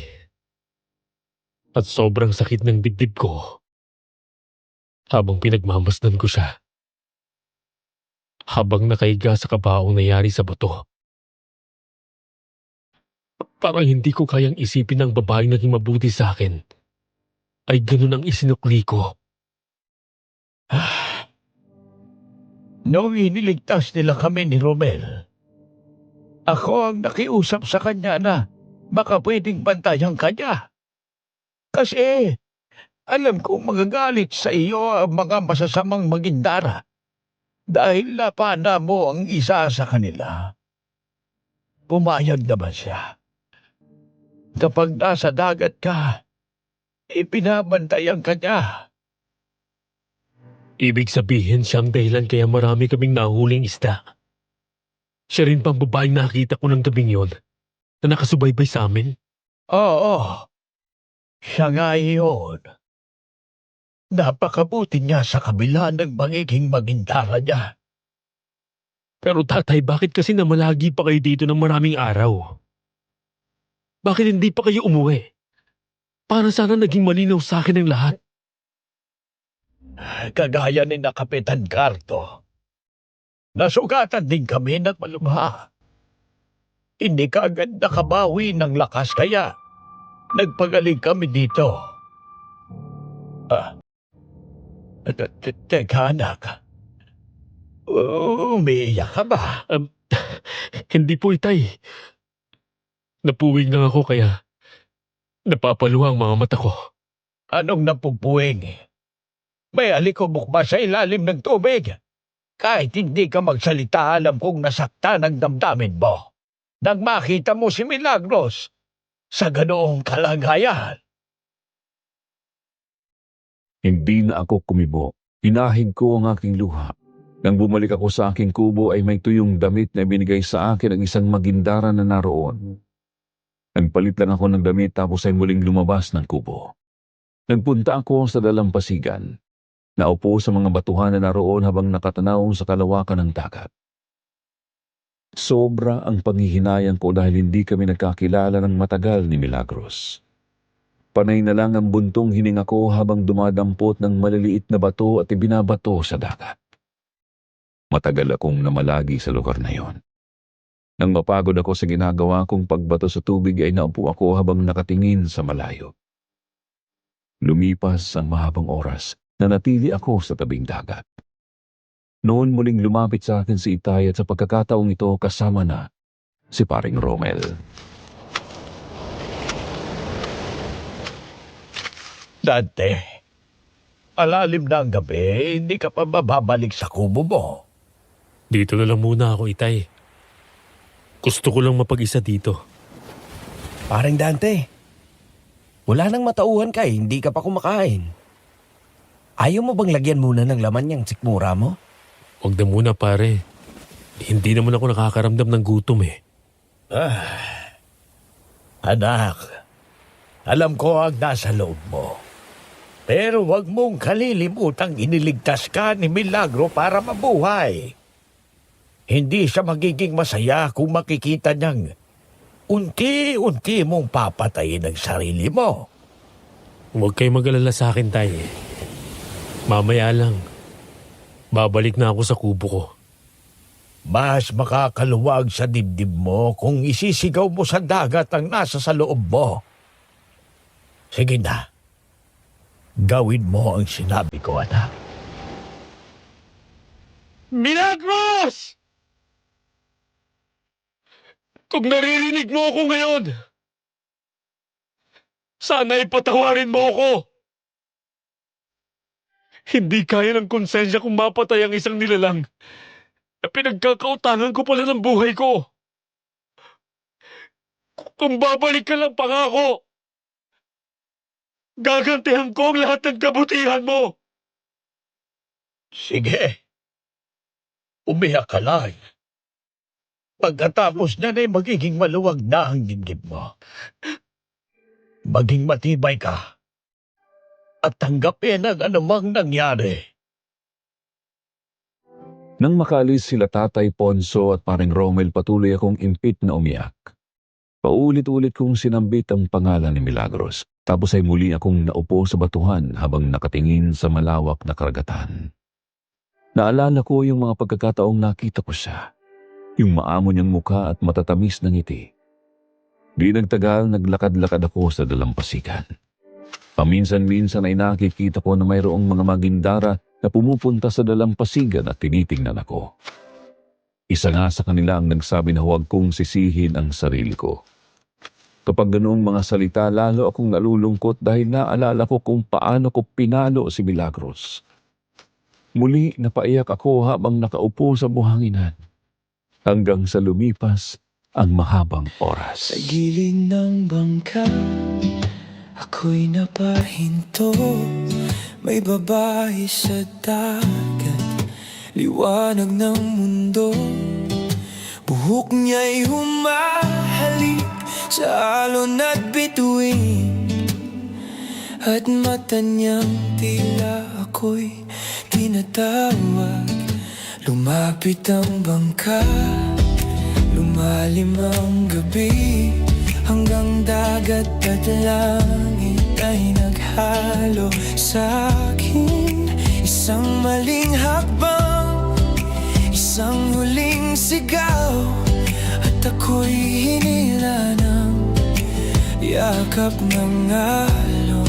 Sa ilalim ng tubig, mundo'y naglaho, hininga ko'y naputol, nanalangin ako.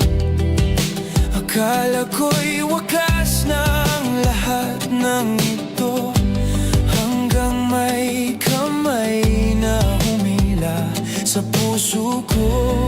Pagmulat ng mata sa buhangin ng pampang, babae sa harap ko, luha'y kumikislap. Hindi siya multo, hindi panaginip, ngunit sa titig niya may lihim na higit. Sa ilalim ng alon, nandun ka, gandang di kayang takasan, magindarang aswang, mahal kong himala. Ikaw pala ang bumuhay sa aking hininga.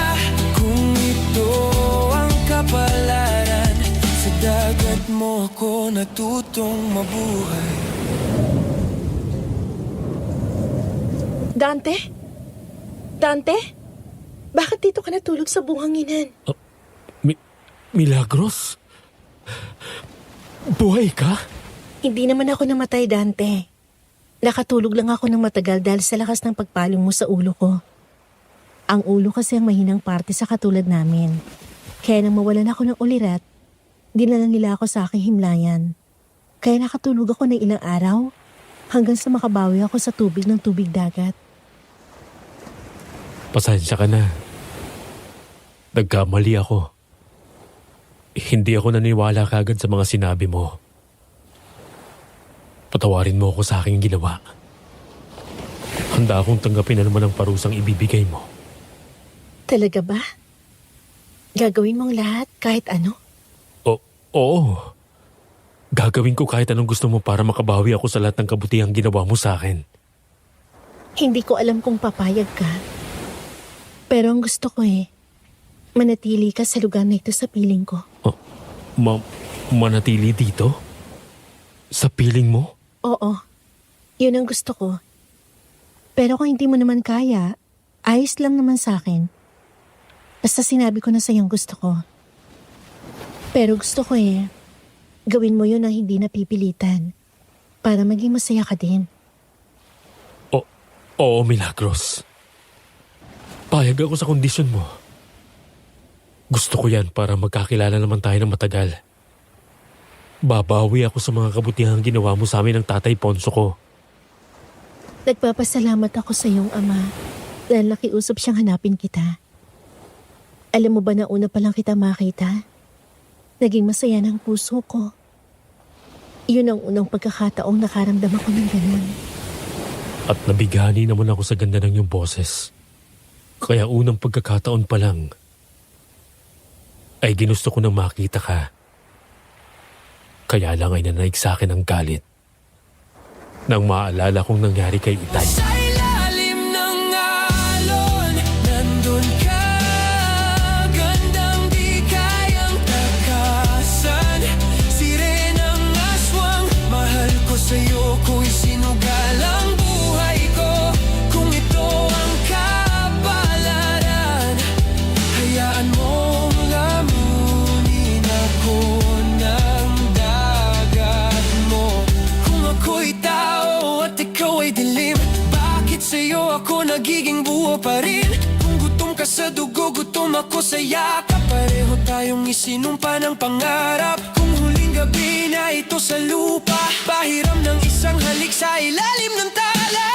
Mas pipiliin kitang mahalin sa dagat kaysa mabuhay sa pampang na wasak. Sa ilalim ng alon, nandun ka.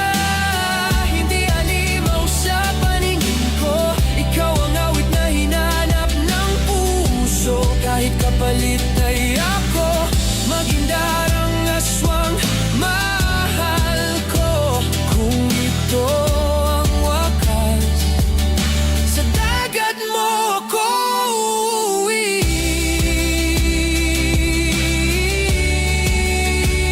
At kung bukas ay wala na ako, makinig ka sa alon. Ako yun.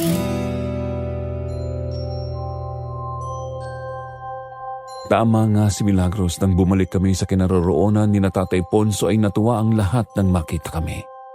Nang pagkakataong yun ay gising na gising ang mga Magindara, lalo na nga at bilog na bilog ang buwan. Nang makalapit na kami sa kanila, lahat ay lumapit sa amin ni Milagros. Ang mga Magindara na naroon ay bahagyang yumukod bilang pagbibigay galang sa kanya. Mga kasama, bilog na naman ang buwan. Tsak nasasamantalihin naman ito ng mga masasamang lahi ng Magindara. Kumalat kayo sa karagatan. Ipagpatuloy niyo ang nasimulan natin. Iligtas ang mga mangingisda sa mga salot na sina Carissa at Aling Mameng. Mag-iingat lang kayo. Mabuti naman at magaling ka na, Milagros. Muli kang nagising mula sa ilang araw at gabing pagkakatulog. Sana'y patawarin mo ang aking anak. Hindi niya kasi alam ang totoo. Pero nang malaman niya ang nangyari, talagang dinamdam niya.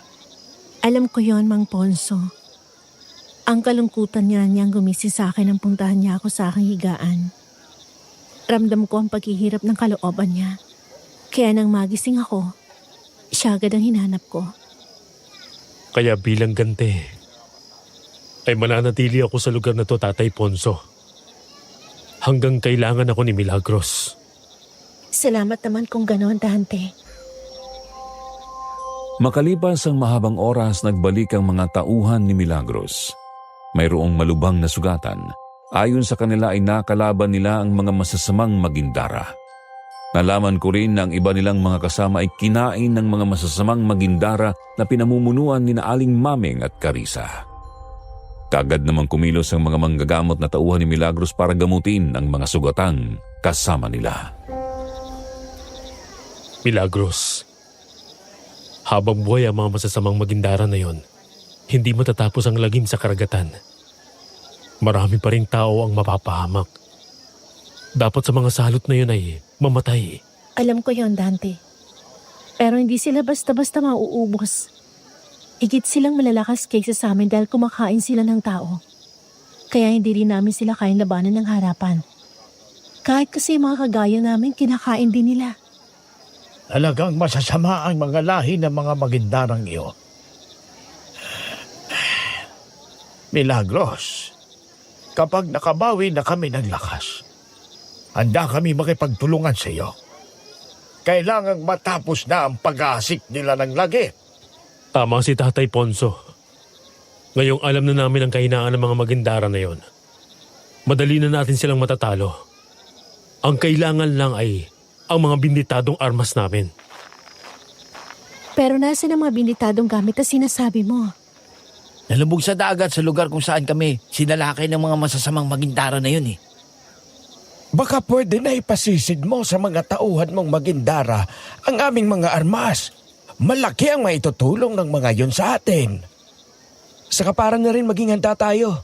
Sakaling lumusob dito ang mga masasamang halimaw na yon. Hindi nila basta makakita ang islang ito dahil nasa ilalim ito ng karagatan. Nasa ilalim ng tubig ang islang to? Paanong nangyari yun? Hindi ba ulap ang natatanaw natin na yun? Ang islang ito ay natatakpan ng malaking kristal.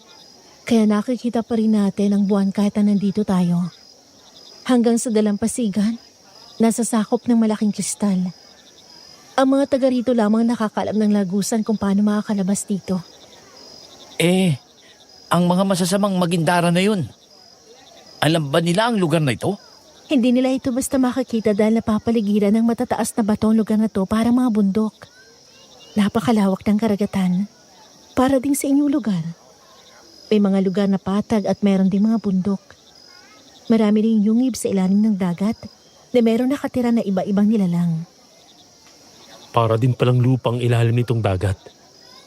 Talagang maraming hiwaga ang itinatago ng karagatan. Ang mga alaga naming mga istang uutusan kong hanapin at kunin ang mga binditadong armas nyo. Halika, Dante. Samahan mo ako sa dalampasigan. Sumang-ayon naman ako kay Milagros. Sinamahan ko siya sa dalampasigan. Sumipol siya at di nagtagal naglutangan ng malalaking isda. Lumapit ang mga yun sa amin. Kinausap sila ni Milagros at iniutos niya na bumalik ang mga malalaking isda sa lugar kung saan kami sinalakay ng mga masasamang magindara at kunin doon ang mga nabitawang benditadong armas. Waring naunawaan naman ang mga isda ang inutos ni Milagros kaya kaagad na umalis ang mga yun. Hanggang dito sa dalampasigan ng bakod na kristal. Sa ilalim ng batuhan na yan ang daanan para makalabas ka sa islang to. Napakagaling naman. Para tayong nasa loob ng isang malaking bote na merong maliit na lagusan. Napakalinaw ng kristal. Kaya kahit nasa ilalim tayo ng tubig, ay kita pa rin ang kalangitan. Isa yan sa hiwaga ng karagatan. Sayang nga lang, merong mga masasamang magindarang patuloy na naghahasik ng kasamaan sa lahi namin at sa lahi ng mga tao. Matatapos din ang lahat ng kasamaan nila, Milagros. Hindi magtatagumpay ang kasamaan sa kabutihan. Sana nga mangyari iniisip mo, Dante. Kami ng mga kasama ko gusto na ring mamuhay ng tahimik. Gusto namin makapagkaibigan sa mga tao para matulungan sila sa kanilang paghahanap buhay dito sa dagat. Pero dahil sa masasamang magindara, hindi namin yun magawa. Tama ka. Kagaya ng nangyari sa atin. Iniisip namin na lahat ng mga kagaya mo ay masama. Dahil sa kagagawa ni Carissa. Mabuti na lang, maayos na tayo ngayon. Alam mo bang matagal na kitang sinusubaybayan? Ako ang dahilan, kaya marami kayo nahuhuling isda. Kasi gusto kita, Dante. Pareho pala tayo ng nararamdaman, Milagros. Nabighani na ako sa'yo nung una pa lamang tayo magkita. Nabahiran lang ng pagdududa dahil sa masasamang magindara na yon. Pero ngayon, hindi na ako papayag na mawala ka sa akin. Mahal din kita. Napangiti ng matamis si Milagros tapos ay yumakap siya sa akin.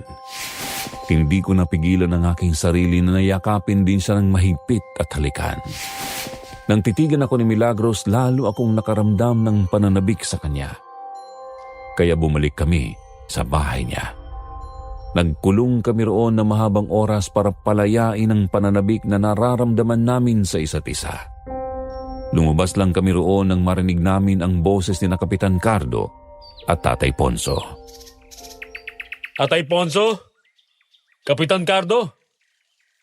May kailangan po ba kayo? Nandito na ang mga benditadong armas natin. Nakuha na ng mga tauhan ni Milagros. Ang malalaking isda ang kumuha niya sa dagat. Mabuti naman nakabalik na pala sila.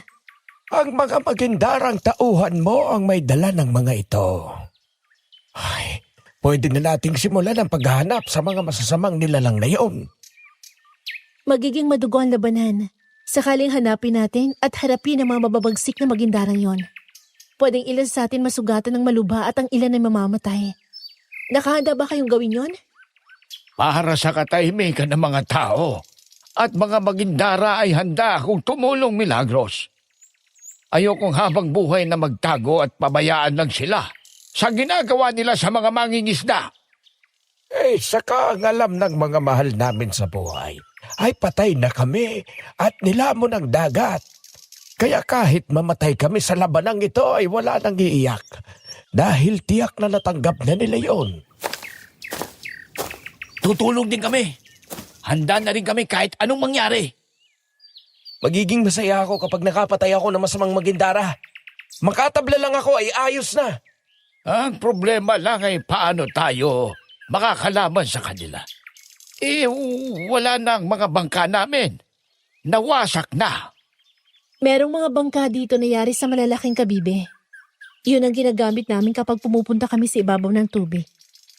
Magagamit natin yun para hindi kayo malunod sakali makalabas na sa lugar na ito.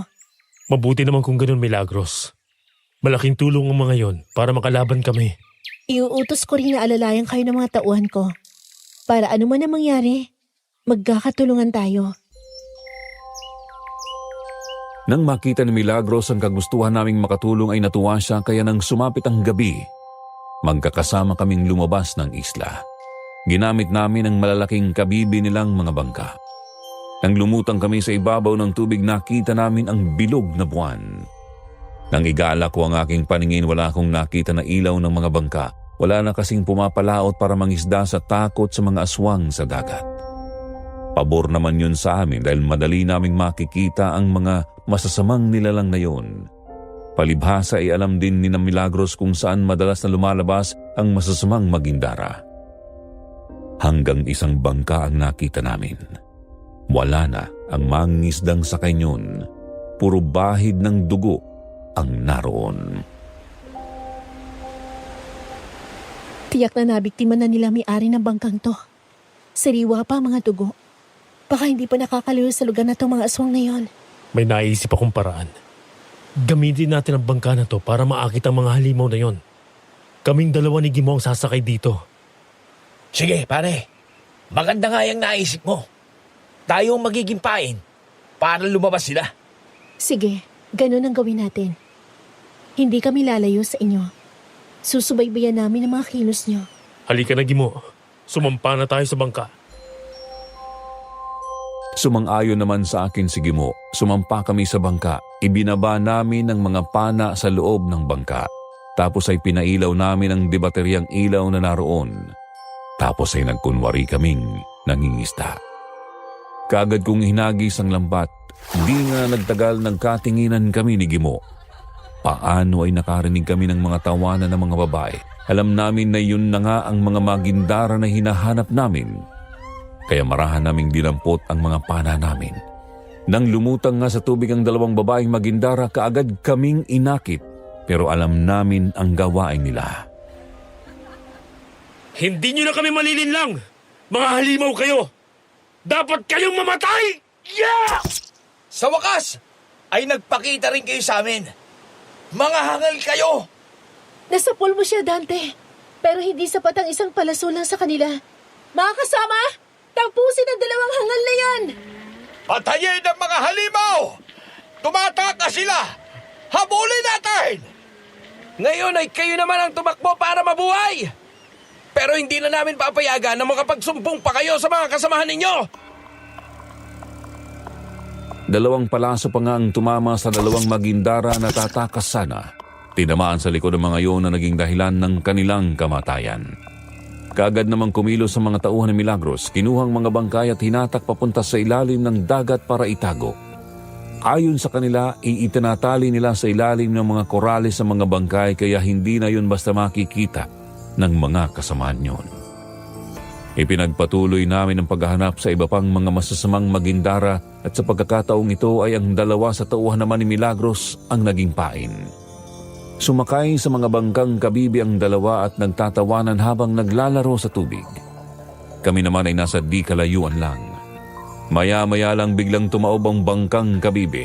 Ang mga malalaking isda na may matutulis ng nguso pala ang may gawa. Kaagad na lumangoy papunta sa amin ang mga tauhan ni Milagros. Humanda kayong lahat! Jack, nakasunod na ng malalaking isda na yan ang mga magindarang aswang! Ha? Haya na nga sila! Naglabasan na ang 4 na aswang! Heto na ang tunay na laban! Humanda kayo ngayon sa akin! Ha? Hinahabol na nila ang mga tauhan ni Milagros. Papunta sa atin. Humanda kayo! Tsak na magugulat ang mga hangal na yan. Hindi nila alam na nahulog sila sa patibong. Nang makalampas nga sa aming bangka ang dalawang tauhan ni Milagros, bigla kaming lumabas at tinira namin ng mga palaso ang 4 na magindarang aswang. Dahil benditado ang mga armas namin tumago sa mga palaso sa katawan ng mga aswang, kasunod nyo ay kaagad silang sinugod nila Milagros. Pinilipit nila ang leeg ng mga yon hanggang sa mamatay. Nang mapatay namin ang 4 na magindarang aswang, tumakas ang malaking isda. Hindi na namin hinabol yun. Tapos ay napansin namin na papasikat na ang araw kaya ipinasya namin na bumalik na sa isla ni na Milagros.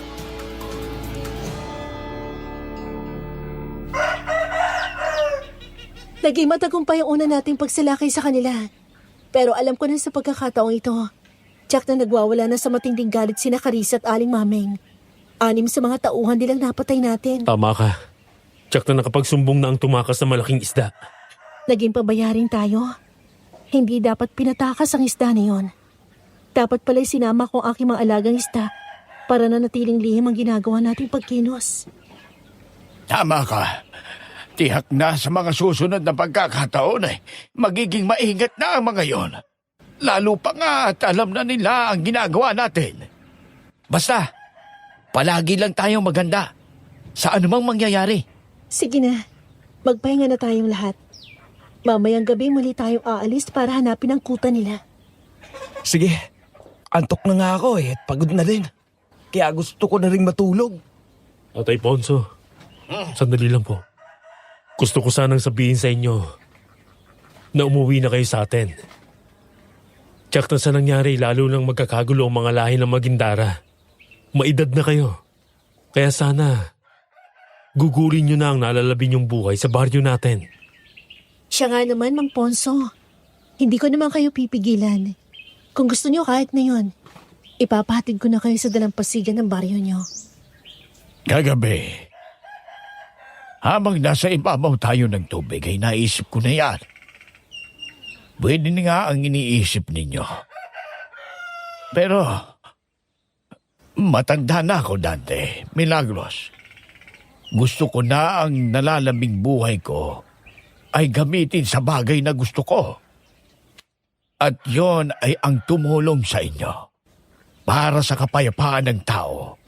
at mga mamubuting magindara. Pero itay, Kung mamatay man ako sa pagkikipaglaban sa masasamang magindara, masaya ko iyong tatanggapin.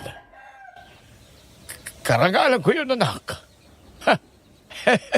Kapag dumating ka sa ganitong edad sa akin, pipiliin mo ring gawin ang bagay na gusto mo. Wala na nga akong nagawa para baguhin ang pasya ni Tatay Ponso. Nakita ko naman na masaya siyang lumayo sa amin ni Milagros. Pumunta siya sa kubo niya. Sina Kapitan Cardo, Gimo at Romel ay napatingin na lang sa akin. Kahit hindi sila magsalita, alam ko ang ibig nilang sabihin. Pabayaan ko na si Tatay Ponso kung ano man ang gusto niyang gawin. Di nagtagal, pumasok na kami Milagros sa aming kubo at nagpahinga. Pero hindi pa kami nagtatagal doon, nakarinig kami ng ingay sa labas kaya lumabas na nauna si Milagros. Gulat siya nang salubungin siya ng isa sa kanyang mga tauhan. Sugatan yun. anong nangyari, Milagros? Natuklasan na ng masasamang magindarang islang ito, Dante. Nandiyan na daw sila sa bukana ng lagusan. Kaya wala na tayong panahon para tumakas. Wala na talaga kayong pagkakataon para tumakas pa. Lahat kayo na nagtatago sa lugar na ito ay uubusin namin. Paano niyong nahanap ang lugar namin? Dahil sa mga alaga naming isda. Sila ang nagsabi sa amin kung ano ang ginawa mo at ng iyong mga tauhan sa aking 6 na tauhan. Naging pabaya ka. Hindi mo na malayang nasundan kayo ng mga alaga ko. Kaya ngayon, nandito na ang lahat ng aking mga tauhan para lipulin kayo! Isang lahi lang ng magindarang dapat na maghari sa lugar na to. At yun ay ang lahi namin. Ang mga mahihinang magindara na kagaya nyo ay dapat lang magipagkain ng mga kagaya namin. Huwag kayo masyadong mayabang. Nakalimutan niyo na yata ang lugar na to'y balwate ko. Kapag pumasok dito mga nilalang na merong masamang kalooban, hindi na makakalabas kailanman. Ganun ba? Pwede mabuti kung ganun. Habang nakakulong kami dito, ay kayo ang gagawin naming pagkain! Sa palagay ko hindi mangyayaring gusto mo pangit na halimaw. Ikaw nga! Ang hangal na lalaking pumutol sa 2 kong galamay! Buhay ka pa pala! Ako nga yun. Mabuti naman at hindi mo ako nakakalimutan. Heto kang itak na ginamit ko eh. Gagamitin ko ulit ngayon para ubusin ang mga galamay mo. Ang hangal din na yun ang kumagat sa tenga ko hanggang maputol. Buhay pa palang buwisit na yan! Hindi lang akong nabuhay. Pati ang mga kasamahan ko. Lahat sila'y narito. Tumingin kayo sa paligid nyo! Nagulat sina Aling Maming at Carissa nang igala nila ang kanilang paningin. Nakita nila sila Tatay Ponso, Kapitan Cardo, Romel at Gimo na may hawak na mga pana at nakatutok sa kanila. Ang iba namang magindara ay naroon din at nakahanda na ring lumaban. Ganun pa man ay hindi namin nakitaan ng takot sina Aling Maming at Carissa. Lalo lang naging mabangis ang mga anyo nila pati na rin ang mga tauhan nilang naroon. Mabuti naman! At kayo na ang pumarito. Hindi na kami mahihirapang hanapin pa kayo. Hangal! Sa akala mo ba'y matatakot kami sa inyo? Higit kaming malalakas at mababagis, kaya baliwala kung lalaban kayo! Nakakalimutan mo yatang wala tayo sa tubig. Kaya makakalaban kami ng parehas sa inyo. Isa pa ay benditado ang aming mga armas na pwedeng pumatay sa inyo. Huwag kayong maniwala sa sinasabi ng matandang yan! Patayin silang lahat!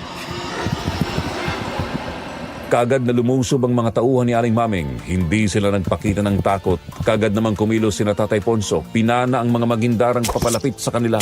Mayroong mga nasa pool ng palaso at mayroong nakailag pero sinalubong naman yon ng mga tauhan ni Milagros. Nakipaglaban na rin ng walang takot ang mga yon. Nang makita ko naman na sinugod na ni Carissa si Milagros, mabilis akong kumilos. Pinana ko si Carissa at tinamaan yun sa balikat. Sa galit naman ni Aling Maming, hinampas ako ng kanyang galamay. Bumagsak ako sa batuhan. Tatapusin natin ngayon ang laban natin, hangal na lalaki! Alam mo bang hanggang ngayon, ay sumasakit ang aking naputol na galamay. Ayaw nang gumaling ng aking sugat. Hindi na talaga gagaling yun, halimaw ka. Halika dito! Sumugod ka! Para malagdagan ko pang sakit ng katawan mo! Papatayin kita! Dudurugin ko ang katawan mo! Ang mga galamay mo ang puputol-putulin ko! Yeah! Walang hiya ka! Pinutol mo na naman ang isa kong galamay. Hangal kang talaga! Dito na matatapos ang kasamaan mo! Mamatay ka! Ungas! Hindi ako ganon kadaling talulin! Nagulat ako nang pumulupot sa kamay ko na may hawak na itak ang isang galamay ni Aling Maming. Ang isang galamay naman ay sa aking lieg at ang isa pa ay sa aking bewang, tapos ay iniangat ako sa lupa. Sa higpit ng pagkakapulupot ng galamay niya sa aking lieg, unti-unti na akong kinakapos ng hangin. Hindi ko naman maigalaw ang aking katawan, lalo pang humigpit ang pulupot ng galamay sa aking kamay kaya nabitiwan ko na ang itak na hawak ko. Panay ang piglas ng mga paa ko pero hindi na talaga ako makawala. Yan lang ba ang kaya mong gawin? Kawawa ka namang nilalang! Unti-unti kitang dudurugin bago kainin! Walang iyakan talaga! Halimaw ka! Walang iya ka! Bitiwan mo ang anak ko! Halimaw ka! Para sa iyo ang palasong ito! Aray!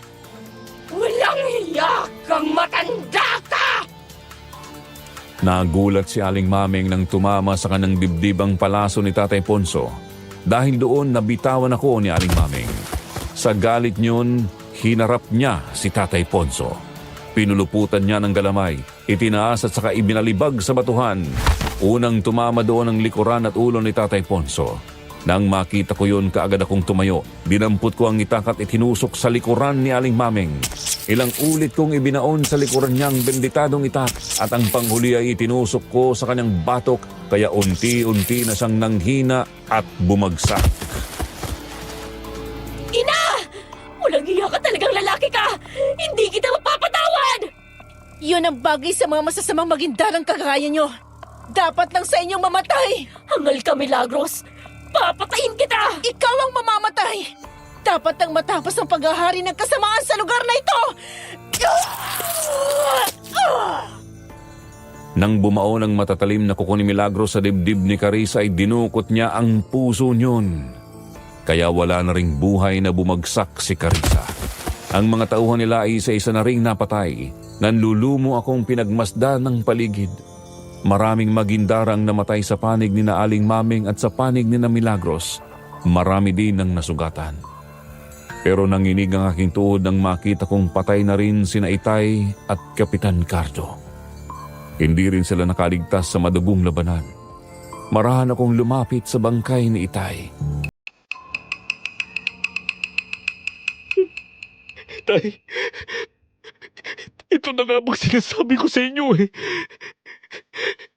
Hindi lang kayo marunong makinig.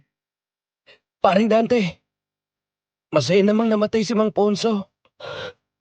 Walang bakas ang pagsisisi sa kanyang mukha. Eto ang gusto niya. Makasama ka hanggang sa huling laban. Hindi naman masasayang ang pagbubuhis niya ng buhay, Dante.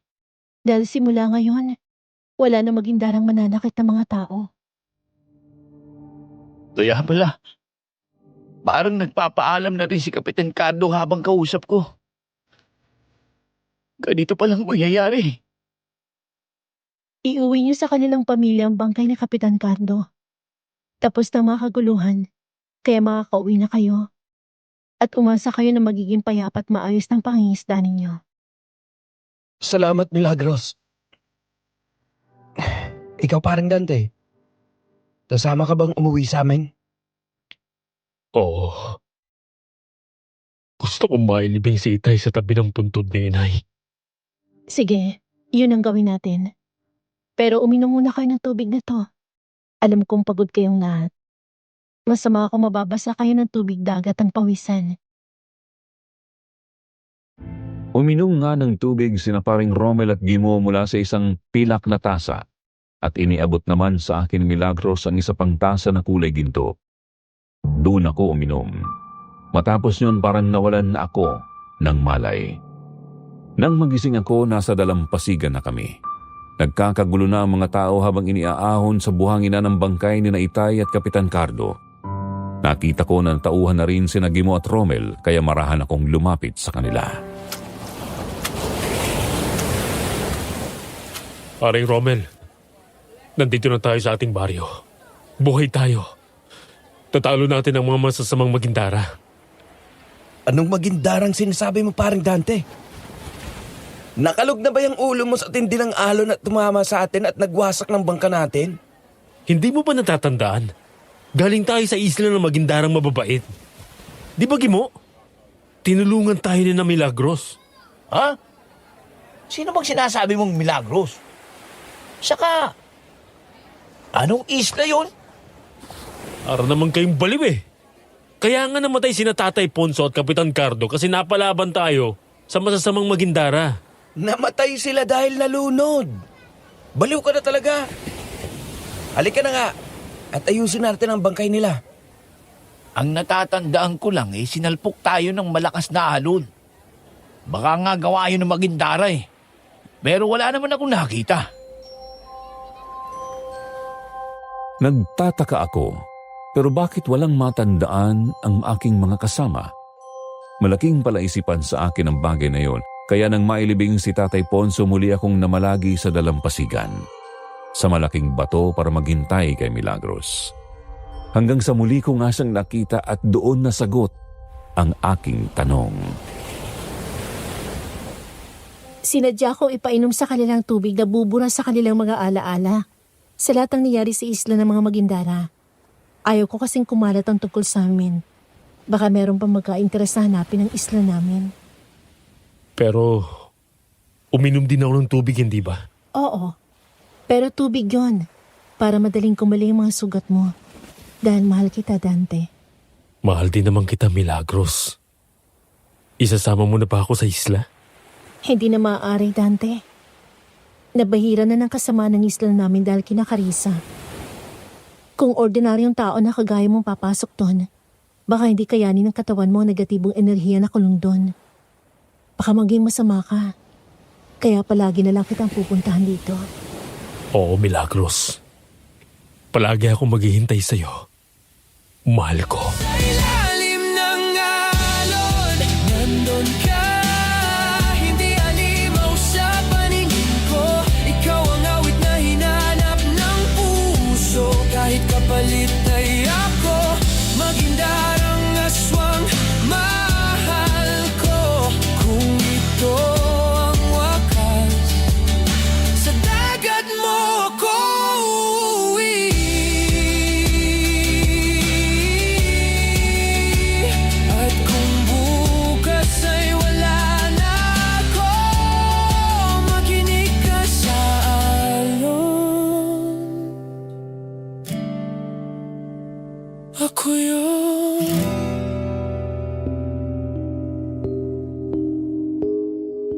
Mula nga noon, palagi na ako sa tabing dagat. Iniisip ng karamihan sa aking mga kababaryo na nasisiraan ako ng ulo, lalo na kapag nagkakatuwaan kami ni Milagros. Nakikita nila na tumatawa akong mag-isa. Wala naman akong pakialam sa sasabihin nila, basta ang mahalaga. Masaya ako sa babaeng pinili kong makasama habang buhay. At yan po ang aking karansang hindi ko makakalimutan, Sir Jupiter. Isang matamis na alaalang dadalhin ko hanggang sa huling sandali ng buhay ko. Salamat po sa pakikinig and more power sa inyong channel. God bless.